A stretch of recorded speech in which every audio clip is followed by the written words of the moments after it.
Welcome, welcome. It's Thursday. Tomorrow's Friday. Yay. I'm chilled, actually. It's like super hot outside and my air conditioner's on really high. So now my inside of my house is freezing. But hey, nothing that a little blanket won't help me with while I'm live here with y'all. So tonight is Spiritual Panel. Spiritual Panel is a safe place, so please feel free if you want to join to request to come up. Our spiritual panel tonight is on boundaries. So this is, I think, a really great topic. I know for me personally, I had a hard time setting boundaries with people. And I think we can look at it like, is it hard to set boundaries? Or when we set boundaries, do some people cross those boundaries and continue to cross them? And how can we deal with that? So there's a lot we can deal with when we're talking about boundaries. Also boundaries like spiritually. And how do boundaries affect our body, mind, and spirit? So I do want to do a gentle reminder. So I love going live, but I am actually moving out of state. So I will not be live on Tuesday, which is what, the 29th? Yeah, it's the 29th. So I will not be live on the 29th and I will not be live on the 31st. Bren will be going live on his channel. He usually joins me here, but he will be live on his channel. So he'll be hosting. So please go support Bren while I am in the process of moving 1,900 miles. So very excited about that. I did not drink enough water today. Hello, Azrael. Hello, good evening. Wacky weather day. So Oh my much. gosh, right? Yes, it was a crazy day, in so many ways. Woke up with a heat wave, humidity, then the storm came in and water everywhere. Yeah. So And it so came. Like, yeah. it was bad. Because I went out at like maybe 11 this morning, and this is in Chicago, to grab my garbage can. And I needed to grab my garbage can, my recycling bin, and it was so hot. I'm like, okay, I'll grab the recycling bin a little later. And then I went out a couple hours later to grab it, and it was even worse. And my husband had come home early from work. I'm like, you're home early? And he's like, yeah. He's like, it's just too hot to work in this weather, because he's working outside. And next thing I know, it goes pitch black and massive rain. So were you caught in it? Oh yeah. I was actually at one of the recyclers that I do, and they have a lot of dirt and debris, and I watched the wind start blowing in the clouds, of course, getting dark, and I started seeing like little swirls on the ground. I'm like, I got to get out of here. Let me get out of here because there's bricks and rocks and all type of stuff. So as soon as I got out of there, it started to pour, and coming out of there, I had to go under several viaducts, the viaducts, and they were full of rain. So it was crazy. It was nuts. And Yeah. then it cooled off, but we had like four seasons today. The only thing we didn't have was winter. but but I'm beat. I'm very beat. I am too. But yes, it was a crazy storm. I know a couple people have been posting pictures of trees down and everything, and I'm like, okay, yeah, it was crazy. We actually had a crazy one last week too. I think it was on Thursday last week, or it was Thursday or Friday, where that wind kicked up pretty bad. Yeah. Well, I go to downtown on Thursdays, and you come on the lives on Thursday. But it's been a long tradition. Every Thursday, if you really look at the patterns, it seems like there's always a storm on a Thursday. But we Yeah. got Bryn here tonight. Here, look at there goes Bryn. Yep. And Damn here's it, Zeus. Always got to kick up the storms. Damn it. that's probably exactly what it is. Yes, this is the Boundary Live, Celeste. We just started. So, yes, tonight we are talking about boundaries. So, I'm going to let everybody kind of do a quick intro. And then if you want to like add a little thought on boundaries, please feel free. So, Azriel, I'll let you kind of start. Oh, yes, Celeste, you can totally come up. I'll invite you up. Yeah, like I mentioned, I'm a little bit off because the elements that I've been dealing with all day today and working and the heat that's been kicking our butt all week, all that humidity. But I'm Azriel, I've been here on TikTok for maybe 3 years now, 3+ years, and I'm very open minded to anything spiritual. It really doesn't matter, occult or esoteric, magic, you name it. Like I'm open minded. And boundaries, I definitely want to wait until we all introduce ourselves and then each of us, able to answer some questions or whatever it is, because I don't want to take too much away. Because, when we think about it, we might sometimes get the misinterpretation of what boundaries are, and yet, on a discussion like this tonight, I rather wait for us to get down to it, and we can all share. Yep, But sounds good. thank you. Thank you. All right, Bren, your turn. Intro, and if you want to like maybe touch on boundaries, just any thoughts before we go. If you're new here, hi, I'm Brandon. I'm kind of obnoxious. Nice to meet you. But anywho, so I have practiced many things, endured many lessons, learned some things that were like, oh, okay, that's interesting. Some things were like, okay, that was different. And some things were like, nope, not doing that ever again. So it's a little bit of everything. And my primary, I guess, I don't want to say skill set, but like the primary thing that I incorporate the most is mainly astrology, specifically Vedic, but I also throw Western into it also. But boundaries. Well, hold on, let me get my ringy dingy. Hold on. Hey, Saturn? What the heck you want? Yeah, do you mind coming down here to talk about boundaries? What the heck are you talking about? Oh, was it today? Yeah, it was. God, I'll be there. Hold on. Okay, see you when you get here. Yeah, well, we'll just wait until that old geezer gets here. You gotta give him a little bit. He's a little slow. He ain't as good as he once was.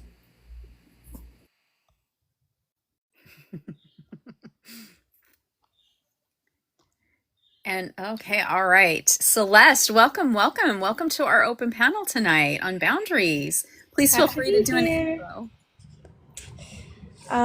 My name is Celeste. I go by they, them. And with boundaries, I have struggled a lot with boundaries.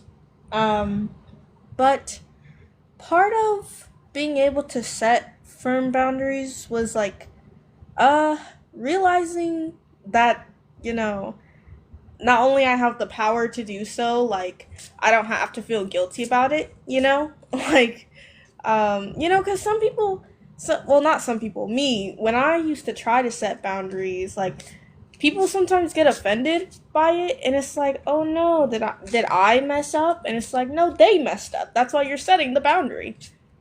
And so um one thing I started doing whenever I feel like there's like some like weird pushback of like offense, when somebody doesn't respect my boundaries, I just go away. Like I just don't talk to them. And it's like you can come back when you're willing and ready to accept my boundaries and be my friend or be in communication with me on my terms, but until then, hey, you gotta grow up. And that's saying a lot because most of the people that I'm referring to right now are older than me. A lot older than me. But one thing that kind of helped a lot was starting out my deity work. I used to be like really afraid that, the deities, like, they might just like show up and then just be standing there and I wouldn't even know. And I'll be like, no, like, this is my room, this is my private time. But being in that state of mind, without even saying anything, I was like pushing them away, essentially, like locking them out. And so it's like if I had the power to do that subconsciously, then I don't really have to worry about it. So, the subconscious, like, setting of boundaries, helped me, like, to set boundaries in a more, what's the word? Assertive, what's the word? Oh, intentional way. But I hope you don't mind that I was yapping. I was just saying my experience. No, thank you for sharing. Actually, I think it helps everybody. I know I was so bad with boundaries, especially when I Mm-hmm. was younger. And people would be like, "Can you do this? Can you do this?" And I really couldn't. And I would say yes. And, sometimes felt like I was like bullied into saying yes when I would Oh say no. no.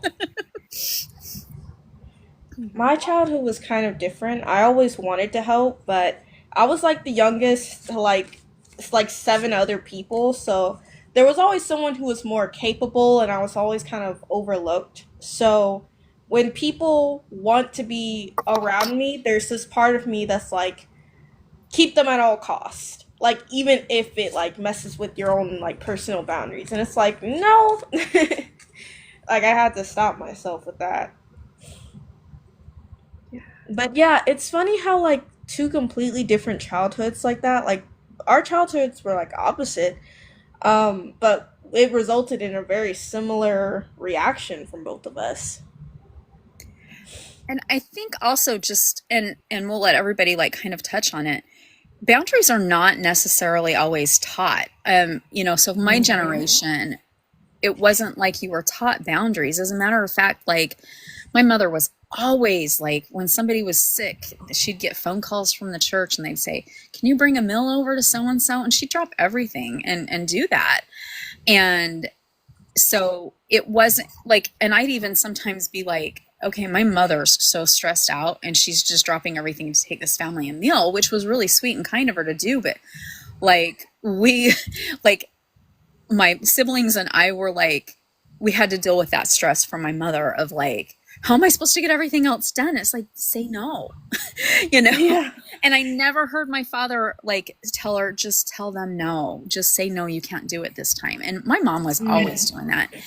And it actually, my sister and I, it kind of became like a thing that we did too. So I did it a lot. And now that I set boundaries, like some people that I've known for a long time that used to abuse my boundaries, they don't understand now when I say no, I mean no. And it's like, no, I'm telling you no. No means no. Mm-hmm.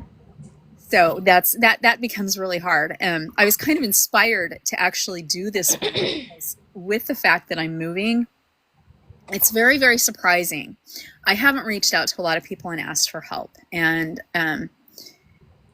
I had somebody who volunteered to help, but they wanted to help on their time, which is when I'm working full time. And I'm like, well, I'm working. I can't drop everything for this Yeah. particular day. But one of my really good friends, she came out and helped me when it was convenient. When I was like, hey, can you help on this day or this day? Because it would really help me out. And she came out. But the big thing that came up was I've had a lot of people that are like, I want to meet you for lunch on this date. And it's like, well, I'm not available. Let me tell you what dates I'm available. And it's surprising how many times I've actually told people, no, that time's not available. And I literally I think it was last Sunday or last Monday, just this last Monday, I said to my husband, I'm ghosting people. I'm done. And he's like, why? And I'm like, I just literally had to tell 3 people because they wanted my help and they know that I'm moving and I'm packing and I'm moving 1900 miles away and I'm packing my house and they are hounding me for help, for me to help them. And I said, no, I can't. I'm packing my house to move. It's that simple. And I literally said to 3 people, is this a life or death emergency? And I am the only person on the planet that can help you. And that kind of was the, oh, So real. That's so yeah. real. Because I'm like, I literally turned to my husband and I'm like, it's not even like it's just one person that's doing it. It's multiple people. And I was like, I'm done. 2 days I had my phone on do not disturb. I was like, screw it. I'm Mm. done. I'm ghosting people. I don't care. Um, And I'm like, I set these boundaries and people are like trying to push it and push it and push it. So there's our first question. So we're going to go with Azriel, then we'll go with Bren and Celeste. When you set a boundary and people push that boundary because it's not convenient for them, how do you handle it? Azriel, we'll let you go. Well, you just said it. Is shutting off the phone or put the phone on mute. Cut out ties. Until you're ready. I'm ready to hear and listen to what they got to share. I just go into hermit mode. Because those boundaries that we set are examples like right now, the way that I'm feeling, the last couple of days with the weather. And today I'm beat. I'm exhausted. The last thing I want to do is commit to something that I never intended to. And that's how, I set the boundary where, it's a convenient for me to entertain somebody else out there when I should be doing what I'm doing is, heading home um, and taking care of myself. So this boundary is set for me. It's not set for nobody else. Everybody at the end of the day, like you stated, if it's life and death, it's a different scenario. But you know what? The world still goes on, whether you get in contact with me or not. It doesn't. It really shouldn't matter to the individual, and I shouldn't put it on me to feel bad that maybe they wanted to share something. And at the moment, you know what? I'm really not 100% there to even know what I'm doing to worry about what you're doing, type of scenario. So yeah, so I did the same thing. I put the phone on mute or vibe, whatever it is, and out of sight, out of mind. You know what? This is my time, and I only gonna have this, time right now that I need. It's not gonna come tomorrow. It's not gonna come the next day. So cut off all ties until further notice. Do not disturb. Do not disturb. Yes. I know. I'm like, try to be courteous to people, and it blows my mind a lot of times because I've had multiple times where I tell somebody no, or I'm like, hey, I'm on vacation. Can I deal with this next week? And they keep going. And it's like, what part of that did you not understand? Like, how was I not clear? But yeah, I hate being uncourteous, but I'm like, all right, when you push it, you're getting ghosted. Bren, I bet you have a very fun, creative way. Oh, well, I mean, I also was somebody that was like constantly pushed to say yes and just put myself on the last thing to worry about and get left behind on a lot of things. So then also another thing that I've also endured is people thinking that they can just treat me however the heck they feel like it. And when I say no, they think they have the power to just mistreat me and try and push me back into compliance. That worked at first in the beginning, but now it's like to the point saying, okay, Cupcake, Honey Bear, listen. If you think you're going to be cutesy treating me like that, piss it. Go away. Don't speak to me again ever. Nope, I don't care what else you have to say. You're done. Done. Nope. Don't care what you have to say. Oh, you feel bad? Well, maybe you should have used your head and not mistreat someone. But that's none of my business. Like, I can kind of get like a feral chihuahua. Very feral. And even at that too, like when, like a good example is like, recently I had, I told somebody that I couldn't meet them because of an appointment down at the clinic I needed to go to, and it was an hour before the session, and it completely slipped my mind. But I told them I'm not going to be able to be in today because I have to go see something for medicinal reasons, for medical. Lo and behold, right at the same time when the appointment was done, I actually was supposed to be there for that individual. I get a text message from one person and another, both of them hissy-fitting at me saying, well, you need better communication. Oh, okay. Then the other one saying, well, that got all dressed up for nothing. Then I just pulled them both into a group chat, and I just told them both, look, Cupcakes, Hanky and Panky, too bad. I told you both an hour beforehand I'm not going to be there because of a medical reason. Do you not know how to read? Do you not know how to look at your phone and understand, oh, okay, he's not going to be there, okay. But no, you decided to think that You could just come in saying that I need to have better communication skills, yet you don't even know how to look at your phone. Like cupcake. And even then that too, the week before that, actually no, this was 2 weeks before, I had another appointment that I had to cancel on, and they immediately responded back saying, okay, that's fine, not a problem. So it's like, the hypocrisy is like milkshakes. This isn't Jackass unpunctual edition. No. And I mean, they didn't like how I responded, but I mean, that's the point where it gets like, if you're going to table flip on me, well, you better make sure you're well aware that you might have a few anvils clunk fall on your head. Because I don't put up with it no more. And I really, and even going back on the whole thing of like if somebody taking advantage and knowing that you're somebody that wants to be helpful and are really in touch with people when they're suffering, when you have somebody be very pushy and takey and they just keep taking and taking and taking, and then they have this vow of like saying, I'll pay you back for this, or I'll owe you one for this. Now here comes the thing, and this is why I have Saturn on the screen. When you speak it from the hole under your nose saying, I owe you one, I'll pay you back, I'll make this up to you, it really doesn't matter what the heck you say after that, or saying, well, I didn't mean it that way, or I know I said that, but I'm not going to do that. Kareth, I have none. You said you would do it, so do it.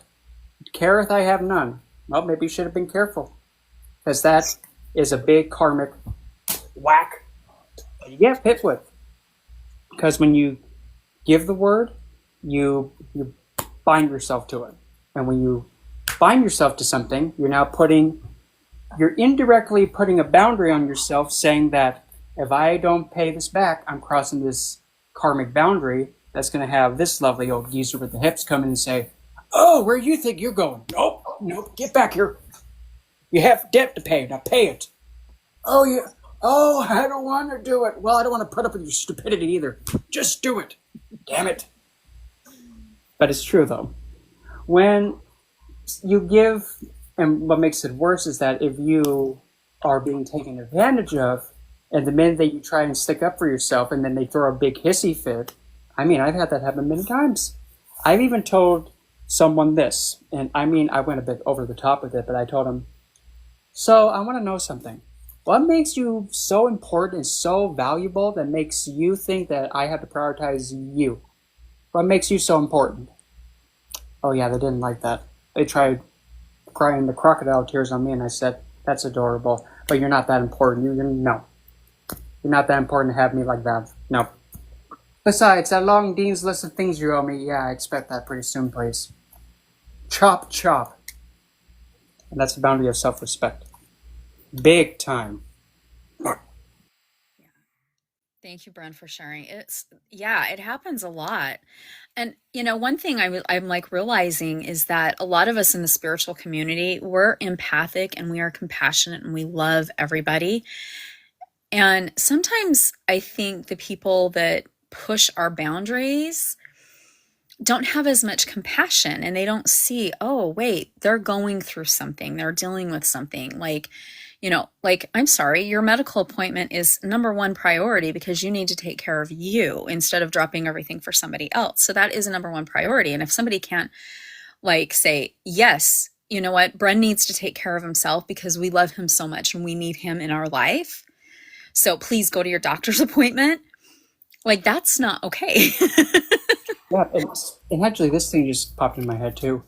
When you have somebody just be like, because I mean, this is the route that I go about it. It's a bit like point blank, like cold, and it's like extreme to the point where it can't like be pushed back against.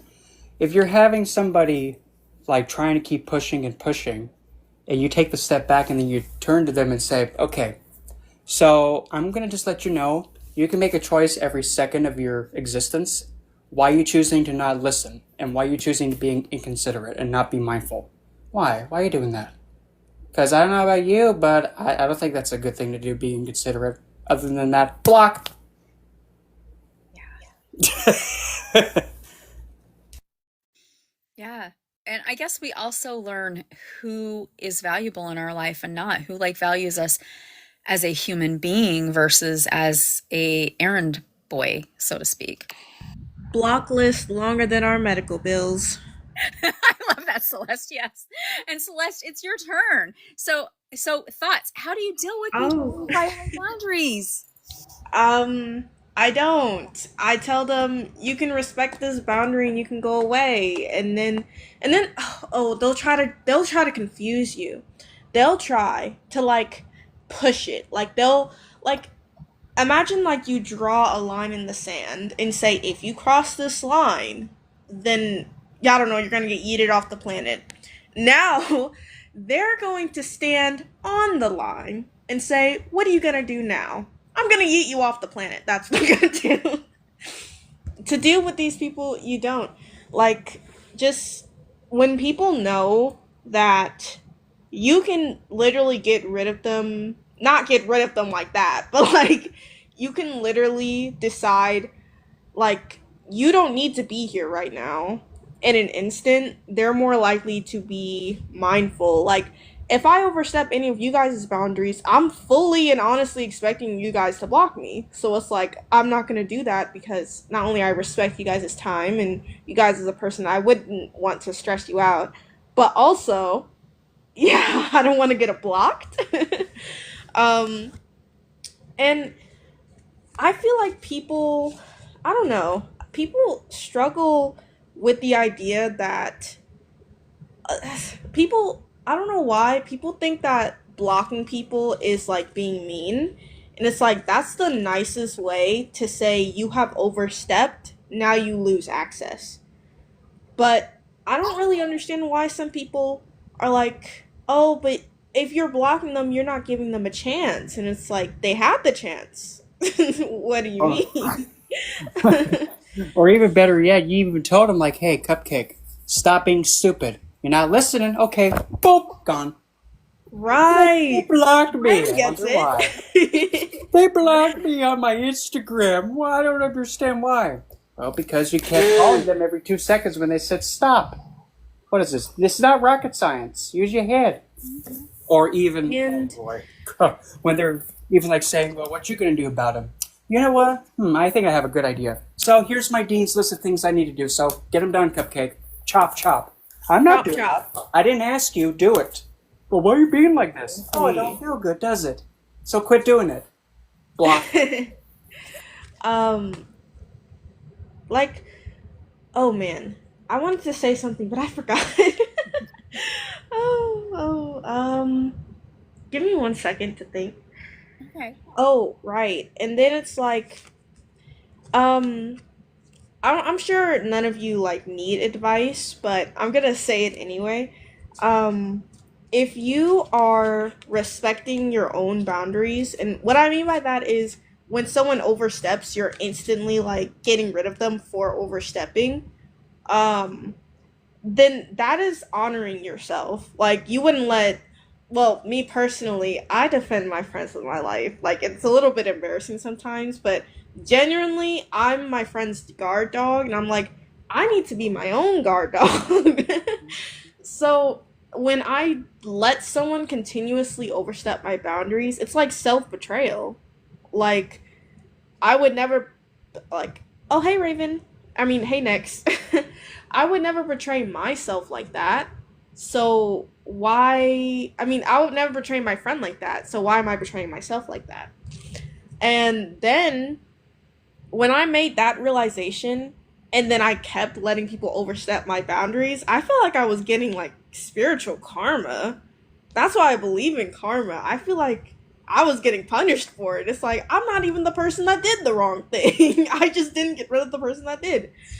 Um, but yeah, I used to have this quote unquote friend who I'm pretty sure they were mentally ill, but they were just they latched on to me. They were like, "Oh, all of the people at school hate me." Like, and this was like years and years ago, okay? Um if dude, if somebody says that everybody, they don't have one acquaintance, everybody around them hates them, run. There's a reason. They're going to violate your boundaries. But they like use that to latch on to me because it's like I kind of know what it feels to not be heard out. Um and it's not like I'm always the victim or anything. I can be the villain, but I also know like regardless how it feels to not be heard out regardless of where I stand. So I was like, "Oh no, someone like me." But they weren't like me. They were a jerk. And you know, I kept every time they were a jerk, I was like, okay, stop this, or I'm gonna have to block you. And I said that like 10 times. And me now, I'm saying to younger me, bro, just do it. Like, already giving them one warning was like really nice for what kind of person they are. Just do it. And the fact that I didn't, like, or the fact that I did do it, but it was super late, I'm pretty sure I got spiritual karma for that. So, It does affect your body and spirit when people violate our boundaries. yeah. And then we're out of balance. You know, we're hurt. We're doing more than we can actually do. Because I think about it like when I've done things for people, sometimes it was like I did not have time to make a meal for this person or to go pick their kid up for them, but I did it anyway. You know, and it put me in a bind personally. And, you know, that's something we all need to think about too. Like if somebody tells you no, there's a good reason for it. I mean, most people don't say no just for like shits and giggles. Right. Speaking of that, like with the whole thing of like if you help somebody out and then when time comes that you need help and then when you go to that same person you just help and then they just go all like, no, I'm not going to do that or just won't. But I mean, it's something so simple. Like it's something that's simple as like, I need someone to talk to and then they just completely push you out. Yet you did something meaningful for them. I mean, to be completely honest, that is, I mean, that's happened to me so many times. And being the spiteful, vengeful person I am, I admit it wholeheartedly. I will admit it, yes. When that person comes around to me again, asking for help, I say, not my problem. Go away. Yeah. Yep. I used to not be like that, but I can say I have one very dear friend. And she helped me out so much, especially when I was a single mom. And by weird chance, she was helping me out, and then her youngest son ended up getting cancer. And luckily, our kids, you know, she was at the hospital all the time with the youngest, but her two oldest were the same age as my two oldest. And then my youngest and her youngest were actually at the same school too. And I was just like, hey, you know what? I'm already picking my kids up. Let me get your kids too. So you don't have to worry about it. And then you don't have to worry about asking somebody else. And for me, that wasn't an inconvenience because first off, our kids were getting out at the exact same time. And she lives a block away from my house. And she went over and beyond helping me with things that she didn't need to. Like she never told me no. And I was like, you know what, let me do this for you because right now you're going through something. And when I was going through something, you were there for me. And our relationship has always, like, I will dearly, dearly miss her because our relationship has always been a balance. Like it's always been give and take and it's always had that sympathy. We don't always have beautiful relationships like that in our lives. Sometimes we have friends that take more than give. So, all right, we're going to move on to our next question, panel. I know this is kind of a you know, boundaries can be hard. And so this next question, I'm hoping we can all like share and learn from one another. And those in the comments, please feel free. If you want to answer the question too, you can. It is also an open panel. So this next question, how do you define personal boundaries, particularly in the spiritual context? Azriel, you get to go. If you're ready. If you're not ready, it's completely fine. You can say pass and come back. I also know it's hard when you're the first one because you get the question before you get time to think.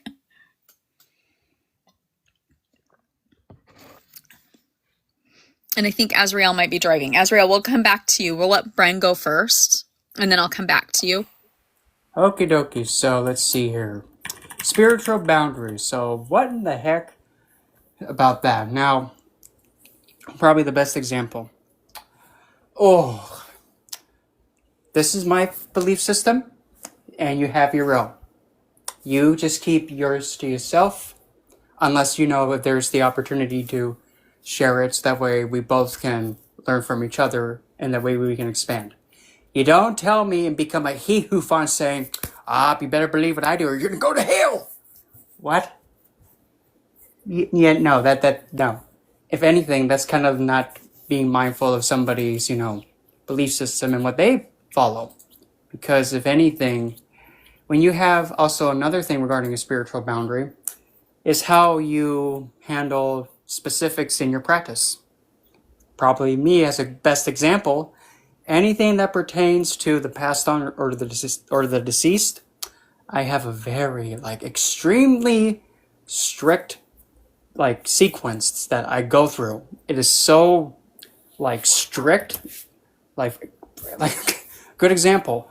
Whenever I'm at a cemetery, I refuse to step over a name plaque or a grave. I refuse to do that. No matter, even if it's a route that I have to go through, I still will figure out a way to go completely around all of them just to get to where I need to go, because I will not step over someone. Because for me, that shows that, well, I'm above you and I'm doing this stepping over you like you're below me. And I don't like that. And another one is knowing that having a really deep connection with a goddess of the underworld that actually has dominion over the deceased, I am kind of expected to Wait. uphold. Sorry to interrupt, but who? Hell. Oh, I forgot. You told me, I forgot. Oh, yes. Now with her, it's more along the lines of, okay, kid, you're going to be stepping into my domain? Okay, this is how you're going to do it, and that's it. Nope, you don't do anything else. You're going to do it this way, and don't ask questions. But what? Just do it this way. Okay. And I've followed it for oh good lord, at least 8 years consecutively.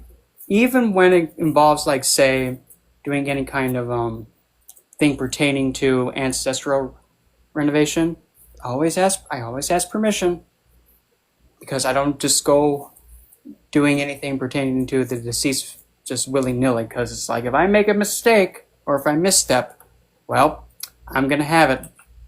And I'd rather have all my pigeons lined up and trying to flap in unison than not flap in unison, and makes a big whoopsie. And then I'm becoming deaf because of how screaming at me like 2 jet planes. I also don't step on top of the graves. I will walk by them. The only time I get close to the headstone is if, for example, a weed is growing over it, and I usually say, I'm going to remove that for you. I have had times where the spirit's no, leave it there. So, it is showing respect, because we wouldn't step on somebody laying on the ground here. So, all right, Azrael, did you need me to repeat the question? Sure. I thought I was next. You could go next, Celestial. You Okay. can go next.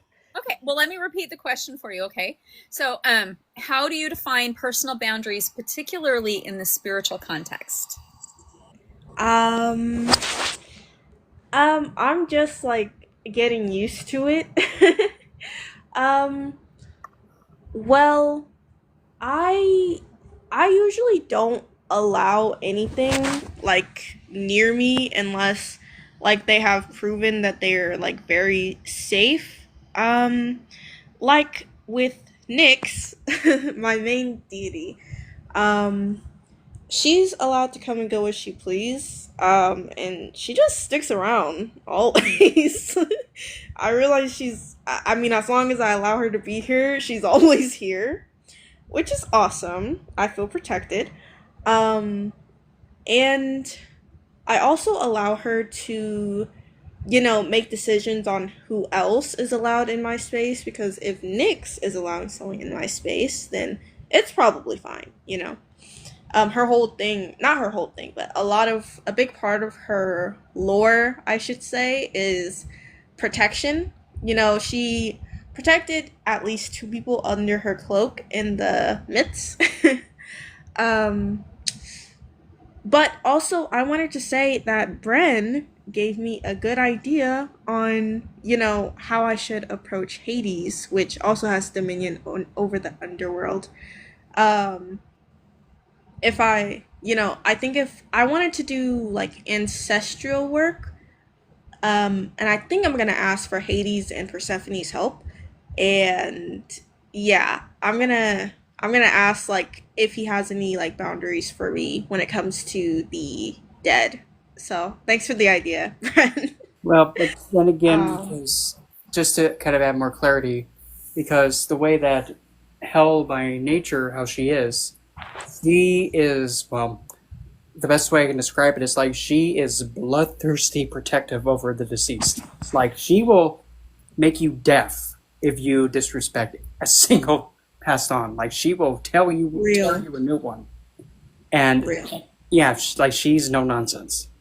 And when like for like in your case, because I remember Persephone being very like saying yes, yes, yes, dear, I will be fine to work with you. Yes, with her, Persephone is more along the part of with the deceased, making them feel beautiful and making them feel adorned and finding the beauty in things that have passed away. While for Hell, she's more along the lines of it's sacred. It's part of Hold existence, on, so I'm dwell getting with it. judged in this comment section. Well, Next, you're so mean. Behave in public, bro. continue, continue, Bren. Sorry, they're distracting me. Leave me alone, Next. Leave me alone. that's so They're funny. harassing me. More the Nevermore, comments. nevermore, nevermore, nevermore. This is a spiritual safe place, just so everybody is aware. So I feel attacked. okay, I might have missed some of the comments because I'm just kind of paying attention. Like I'm not good with watching the comments because I'm not like I like to watch what's It's okay. So, um, Hades said he wanted to help me with the project, but I was like going really, really, really slow with it because I'm a procrastinator. And it's been going on for months and it still isn't done. And Next is judging me for it. Let me live, dude. They're harassing me in your comment section.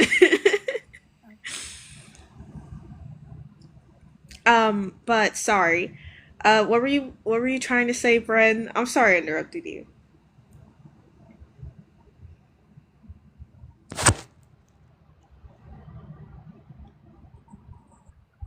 okay.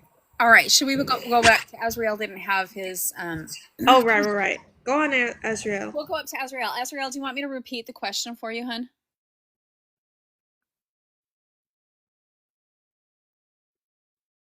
I guess you.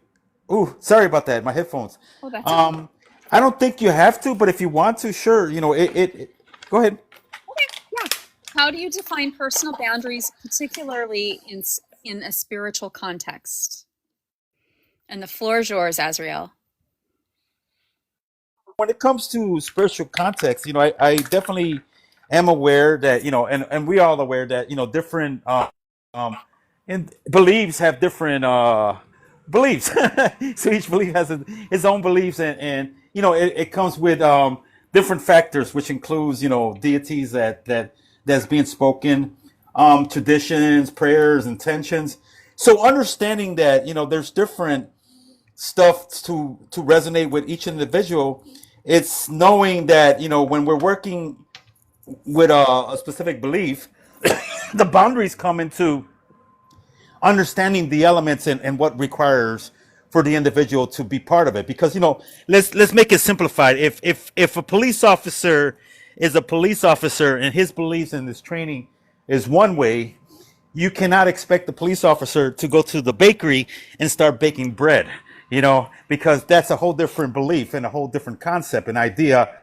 And so it's knowing that each belief or multiple beliefs, if you're integrating them, it requires understanding, and there's boundaries that one shouldn't pass. So it's identifying the individual's belief.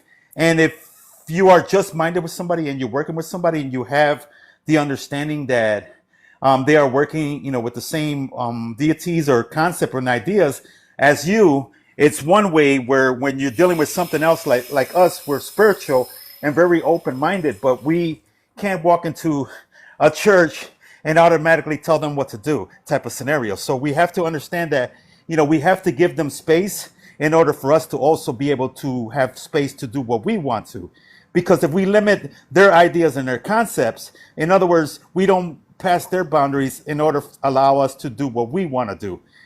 It's respect them as we want to be respected, and just know that, what, sometimes we're not here to what do you call it, convince people. The only person that we need to convince is ourselves that we are walking in the rightful path that we believe is fitted for us as the individual, or individuals if we are a group. So it's IDing it, identifying and knowing that, your path and my path might never be the same, but at the end of the day, that's what makes us all unique. So that's how I defined it by, Beautiful message. yeah, yes, exactly. So it's just that, just let it be, and don't overstep somebody else's boundaries, because, their beliefs might be different than mine, but at the end of the day, it is what it is. Yes. And I love that. And that's part of us growing and evolving, is to be able to be open-minded and not judge people. And honestly, like, my husband and I, we don't have the same spiritual belief, and we have a great relationship. And I don't need him Can I just say how beautiful that is? Like, I don't know how often I would like clash with my partner if they didn't like believe the same fundamentals as me. Um, I'm not saying that I can't date someone outside of like spirituality or anything. I'm just saying like it takes more work to have that connection when you're not already on the same page, especially with something, as important to you as like divination and spirituality. And I think it's really beautiful that you guys were able to come together. I'm very proud of you for your relationship. I'm very happy for you. I just want to congratulate you. um, If your relationship has no fans, I'm deceased.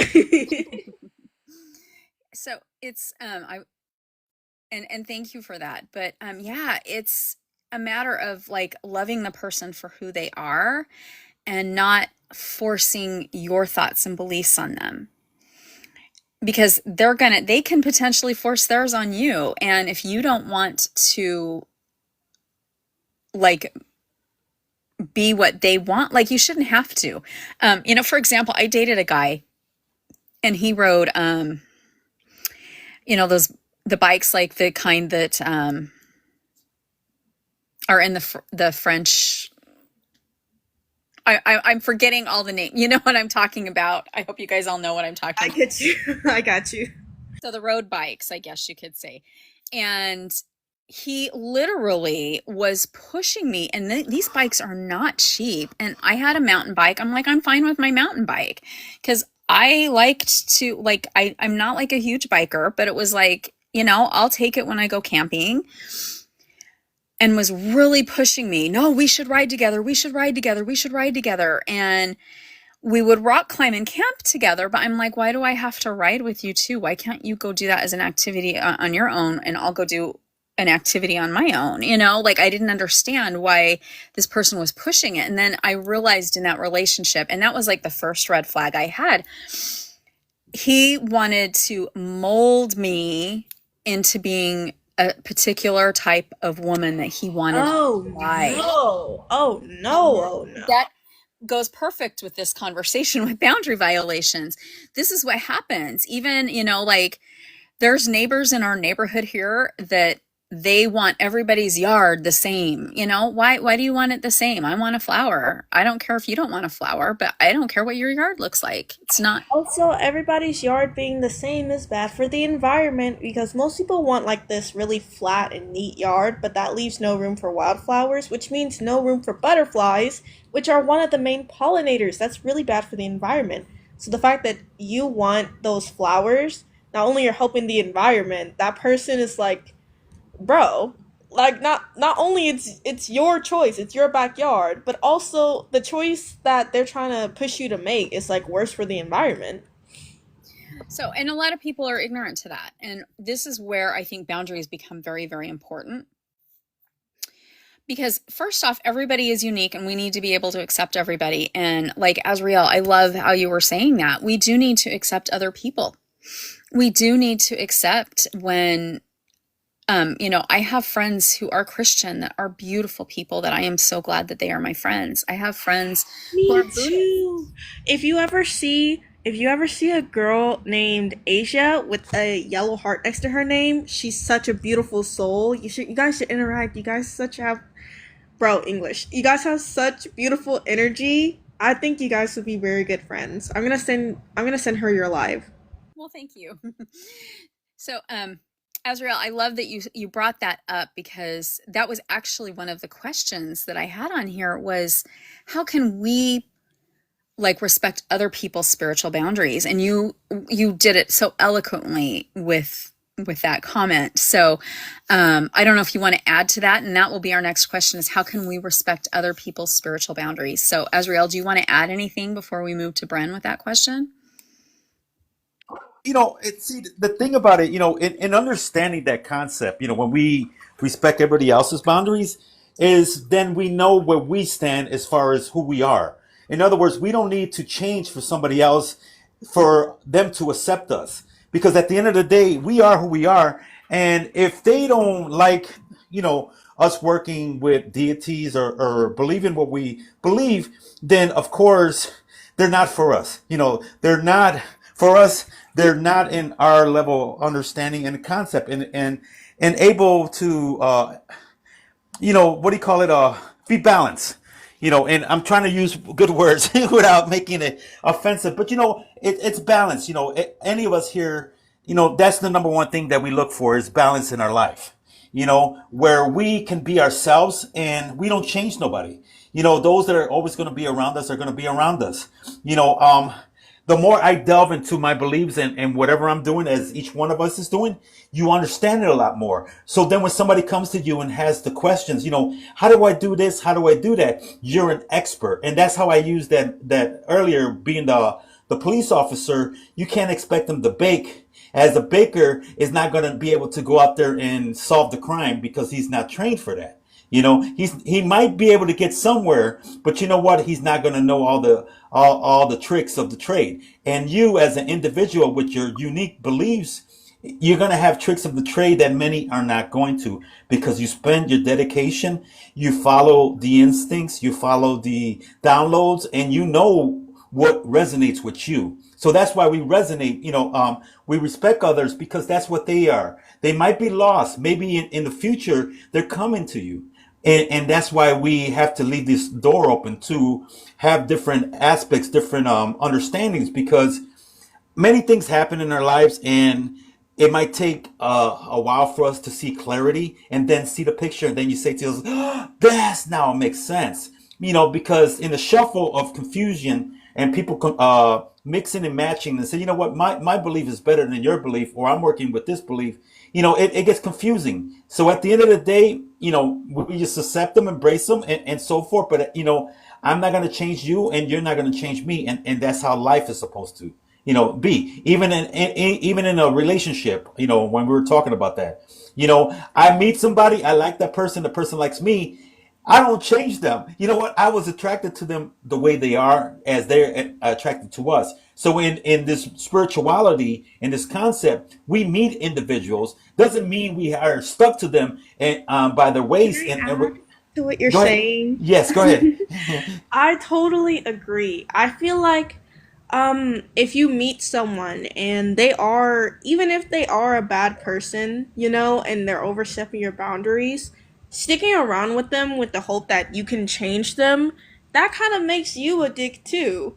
Sorry for my language, but um like you shouldn't be around someone to change them. Like you should always like gravitate toward people who are, well, not too similar because that creates an echo chamber and then yikes, but similar enough to where they're not overstepping your boundaries, and never try to like change anyone because you're just wasting everyone's time trying to change someone who who's probably going to change on their own time. Like you're not going to be the person to like change someone's whole life. um but can I add also something? um so my friend is arguing with someone in the comments. Jen, can you relax? This person is cool. They're all right. Um, they're not really being mean. So you don't have to worry about them being a jerk or anything. They're not overstepping my boundaries at all. It's all right. Okay, you can stop like being a keyboard warrior. But continue, Azriel. Also, I love your name. My hands are wet because I was washing the dishes, so I had to unmute myself. But yeah, so that's the scenario there, because in life, like, when because I do magic as well, and I delve into. Today's a new moon, by the way, isn't it? Yes, yes. Good New thing. moon in Leo. Yes, just remember right now, instantly. I completely forgot until right now I mentioned it. But so what was I getting with this? Okay, yeah. So my practices are my practices, and that it's what makes me happy. I like my solitude. I like to be away from many people. Throughout the whole day, I'm dealing with a lot of people's energy, and I see and observe, and I see so much that's going out there. But you know what? I'm not gonna bring none of that. Meaning, I'm not gonna bring all these people that I bumped into throughout the day home and say, you know what, this is my belief and this is what I'm going to do and you're going to do it with me. No, because at the end of the day, when the time is right and there's somebody that's going to share my belief with me, they'll share it with me. They don't have to commit to it because you know what, they are free to do what they want to do. And that's the concept. The idea is that we're supposed to experience life.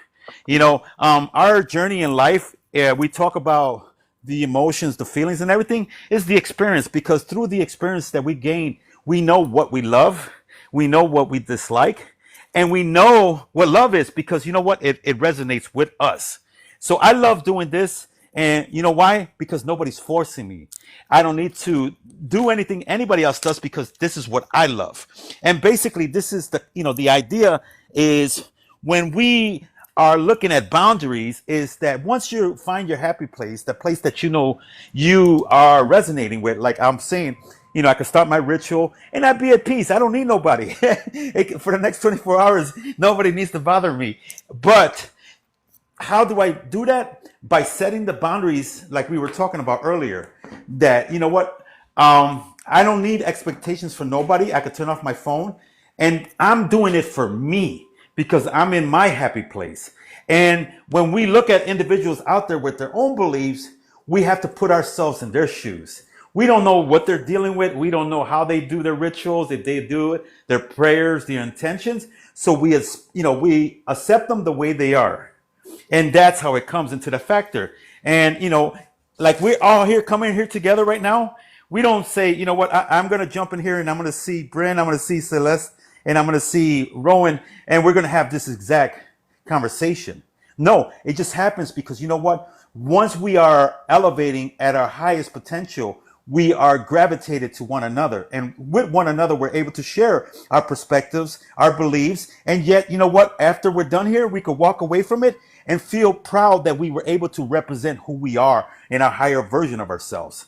And that's how we have to look at it. Because if we stop somebody else from doing what they're going to do, all what's going to happen is going to come back to us.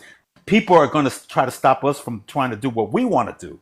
So that's how we set up these boundaries, and also the acceptance of everybody else's belief is, remember, in magic, be careful what you put out there because you're going to get it back. Same concept, same idea.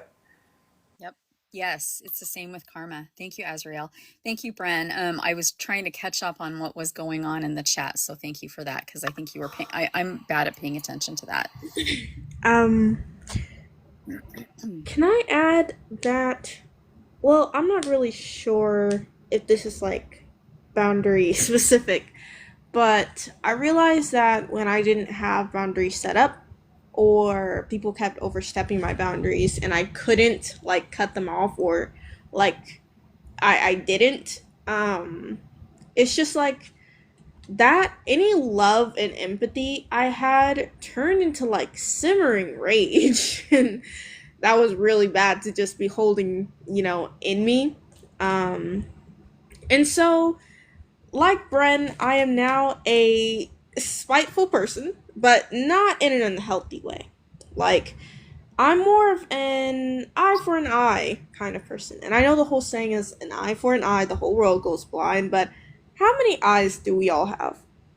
I'm pretty sure we all have 2 eyes. We can risk one. But yeah, so for me, you show like healing love, like healing and loving energy, I'll show it in return. And any of that like pent up rage and spite that I had, I just use I set my intentions to where all of it goes to my defense magic. So it's like you mess with me, bam. You know, like those fish that like when you step on them, they kind of like shoot like a needle into your foot and it's full of poison. That's what my defenses are like. You think? Is Huh? it the sea urchin? I No, it's not. I don't think it's the sea urchin, but I know they're poisonous. They call it The a plucker. urchins are just like pokey. They I don't think really they, have poison. I I think think it's the this. Oh, plucker, sorry. pluck, I keep interrupting you. I think it's called a plucker fish. I think so. I'm not sure. I think you pluckerfish. Hmm. Plucker. That sounds like a curse word. Um, like fluffy, a fluffy flucker fish. I'm thinking of this like fish that it looks so like it's so ugly. It kind of looks like some kind of sea frog, but it looks like a rock and it blends in with the surroundings, so you'll probably never see it. But yeah, it like when you step on it, it like shoots a needle into your foot and it's full of poison. And I put all of my spitefulness and venom into my defenses. So anyone who hurts me will be sorely mistaken. All right, well, Stonefish. we'll head back. Um, sorry, we're gonna head back to Bren for that question, then we'll go back to you, Celeste. So Bren, Okay. Okay, so what was the question again? I completely the have been. question is how can we respect other people's boundaries in the spiritual community?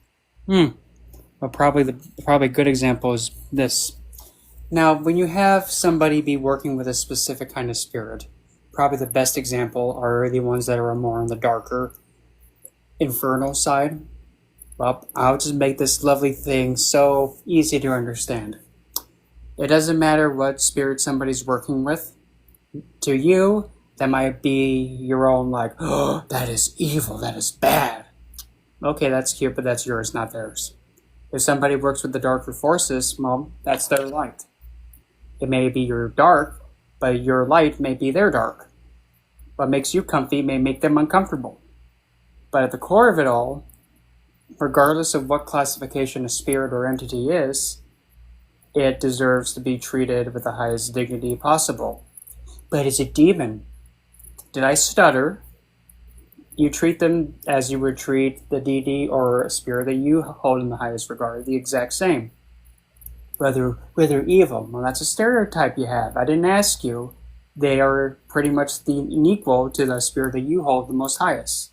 Just because you're not affiliated with them doesn't mean you can treat them any less. Mic drop. Boop! Always ended perfectly, Bren. All right. Okay, so we're ready for our next question. So, well, I don't want to actually ask on spiritual leaders. I wrote some stuff on spiritual leaders, but I don't think we really need that. Like, especially like most of the spiritual leaders I see tend to be more like in religions.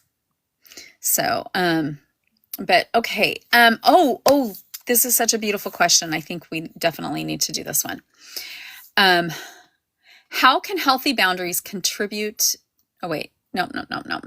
How can setting boundaries promote spiritual growth, self-discovery, and a deeper connection with your own authentic self?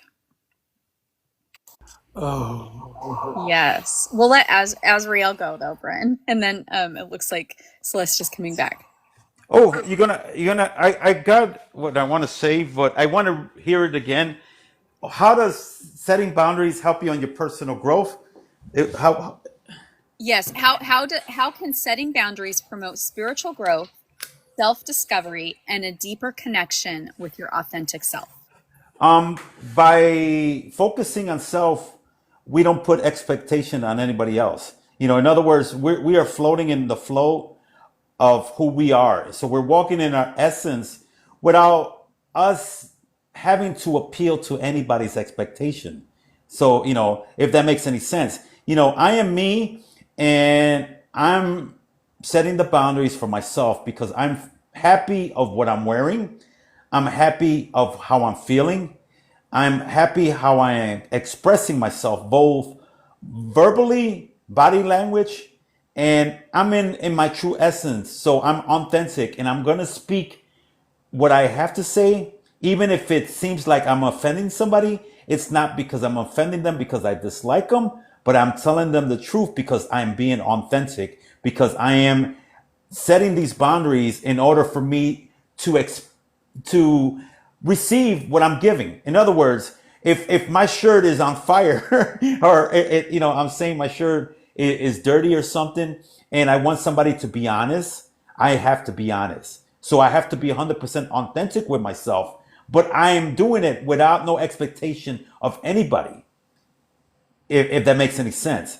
It's just the karma rules. It's just me walking in my essence and feeling it and knowing it. And it doesn't matter what my brothers or anybody thinks, because you know what? It's in my vision, it's my eyes, and it resonates with me. And that's why these are my boundaries. Anything else out there doesn't matter. What's happening down the block doesn't matter. Yes. That's so beautiful. Thank you, Azrael. Bren, how can setting boundaries promote spiritual growth, self-discovery, and a deeper connection with your authentic self? Oh, well, I'm going to put it as easy as I can. Knowing when you have your own limits, and knowing when you're trying to live authentically, but then you have a bunch of people with signs saying, you're going to be going to that place of fire if you live like them. How could I be more on fire if I'm already flaming, okay? Come on now. At least try a little bit harder next time. Serve. But it's true, though. When you're being authentic, and if somebody's trying to knock you down for that, if anything, it just shows that, well, I'm authentic. They're probably envious because they can't be their authentic self, so they tear down what they can't have. And girl, that's too damn bad. And when they get pushed on you, and when they get really up to the point, it's more along the lines of, at least how I'd love to do it. You let them have their hissy fit. You let them have their way, but with a twist. Oh, wow. You're saying them all this? You're making me feel like so important, like the most important thing in your life right now. I'm flattered, but you don't have to be like that for me. You can go and, do something more productive instead of be all fanboy and fangirl about me. Bamboozle. You know what I heard right now? That song, "Ain't nobody gonna take my stride, nobody hold me down." I don't know if you know that, Brent. Love that. Just sing that out loud. I love that. We always break out in song. I love it. Thank you, Bren. Celeste, how can setting boundaries promote spiritual growth, self-discovery, and a deeper connection with one's authentic self? Well, when you make it very clear that you're not going to accept anything into your space that would hinder your sense of self, then everything else will kind of start to reflect that. Like for me, I I feel during my childhood I was very overlooked. And so, during like my adolescence, I was like really trying to hold on to every relationship because it's like attention for me you shouldn't have. But then they were pieces of crap, so they really shouldn't have.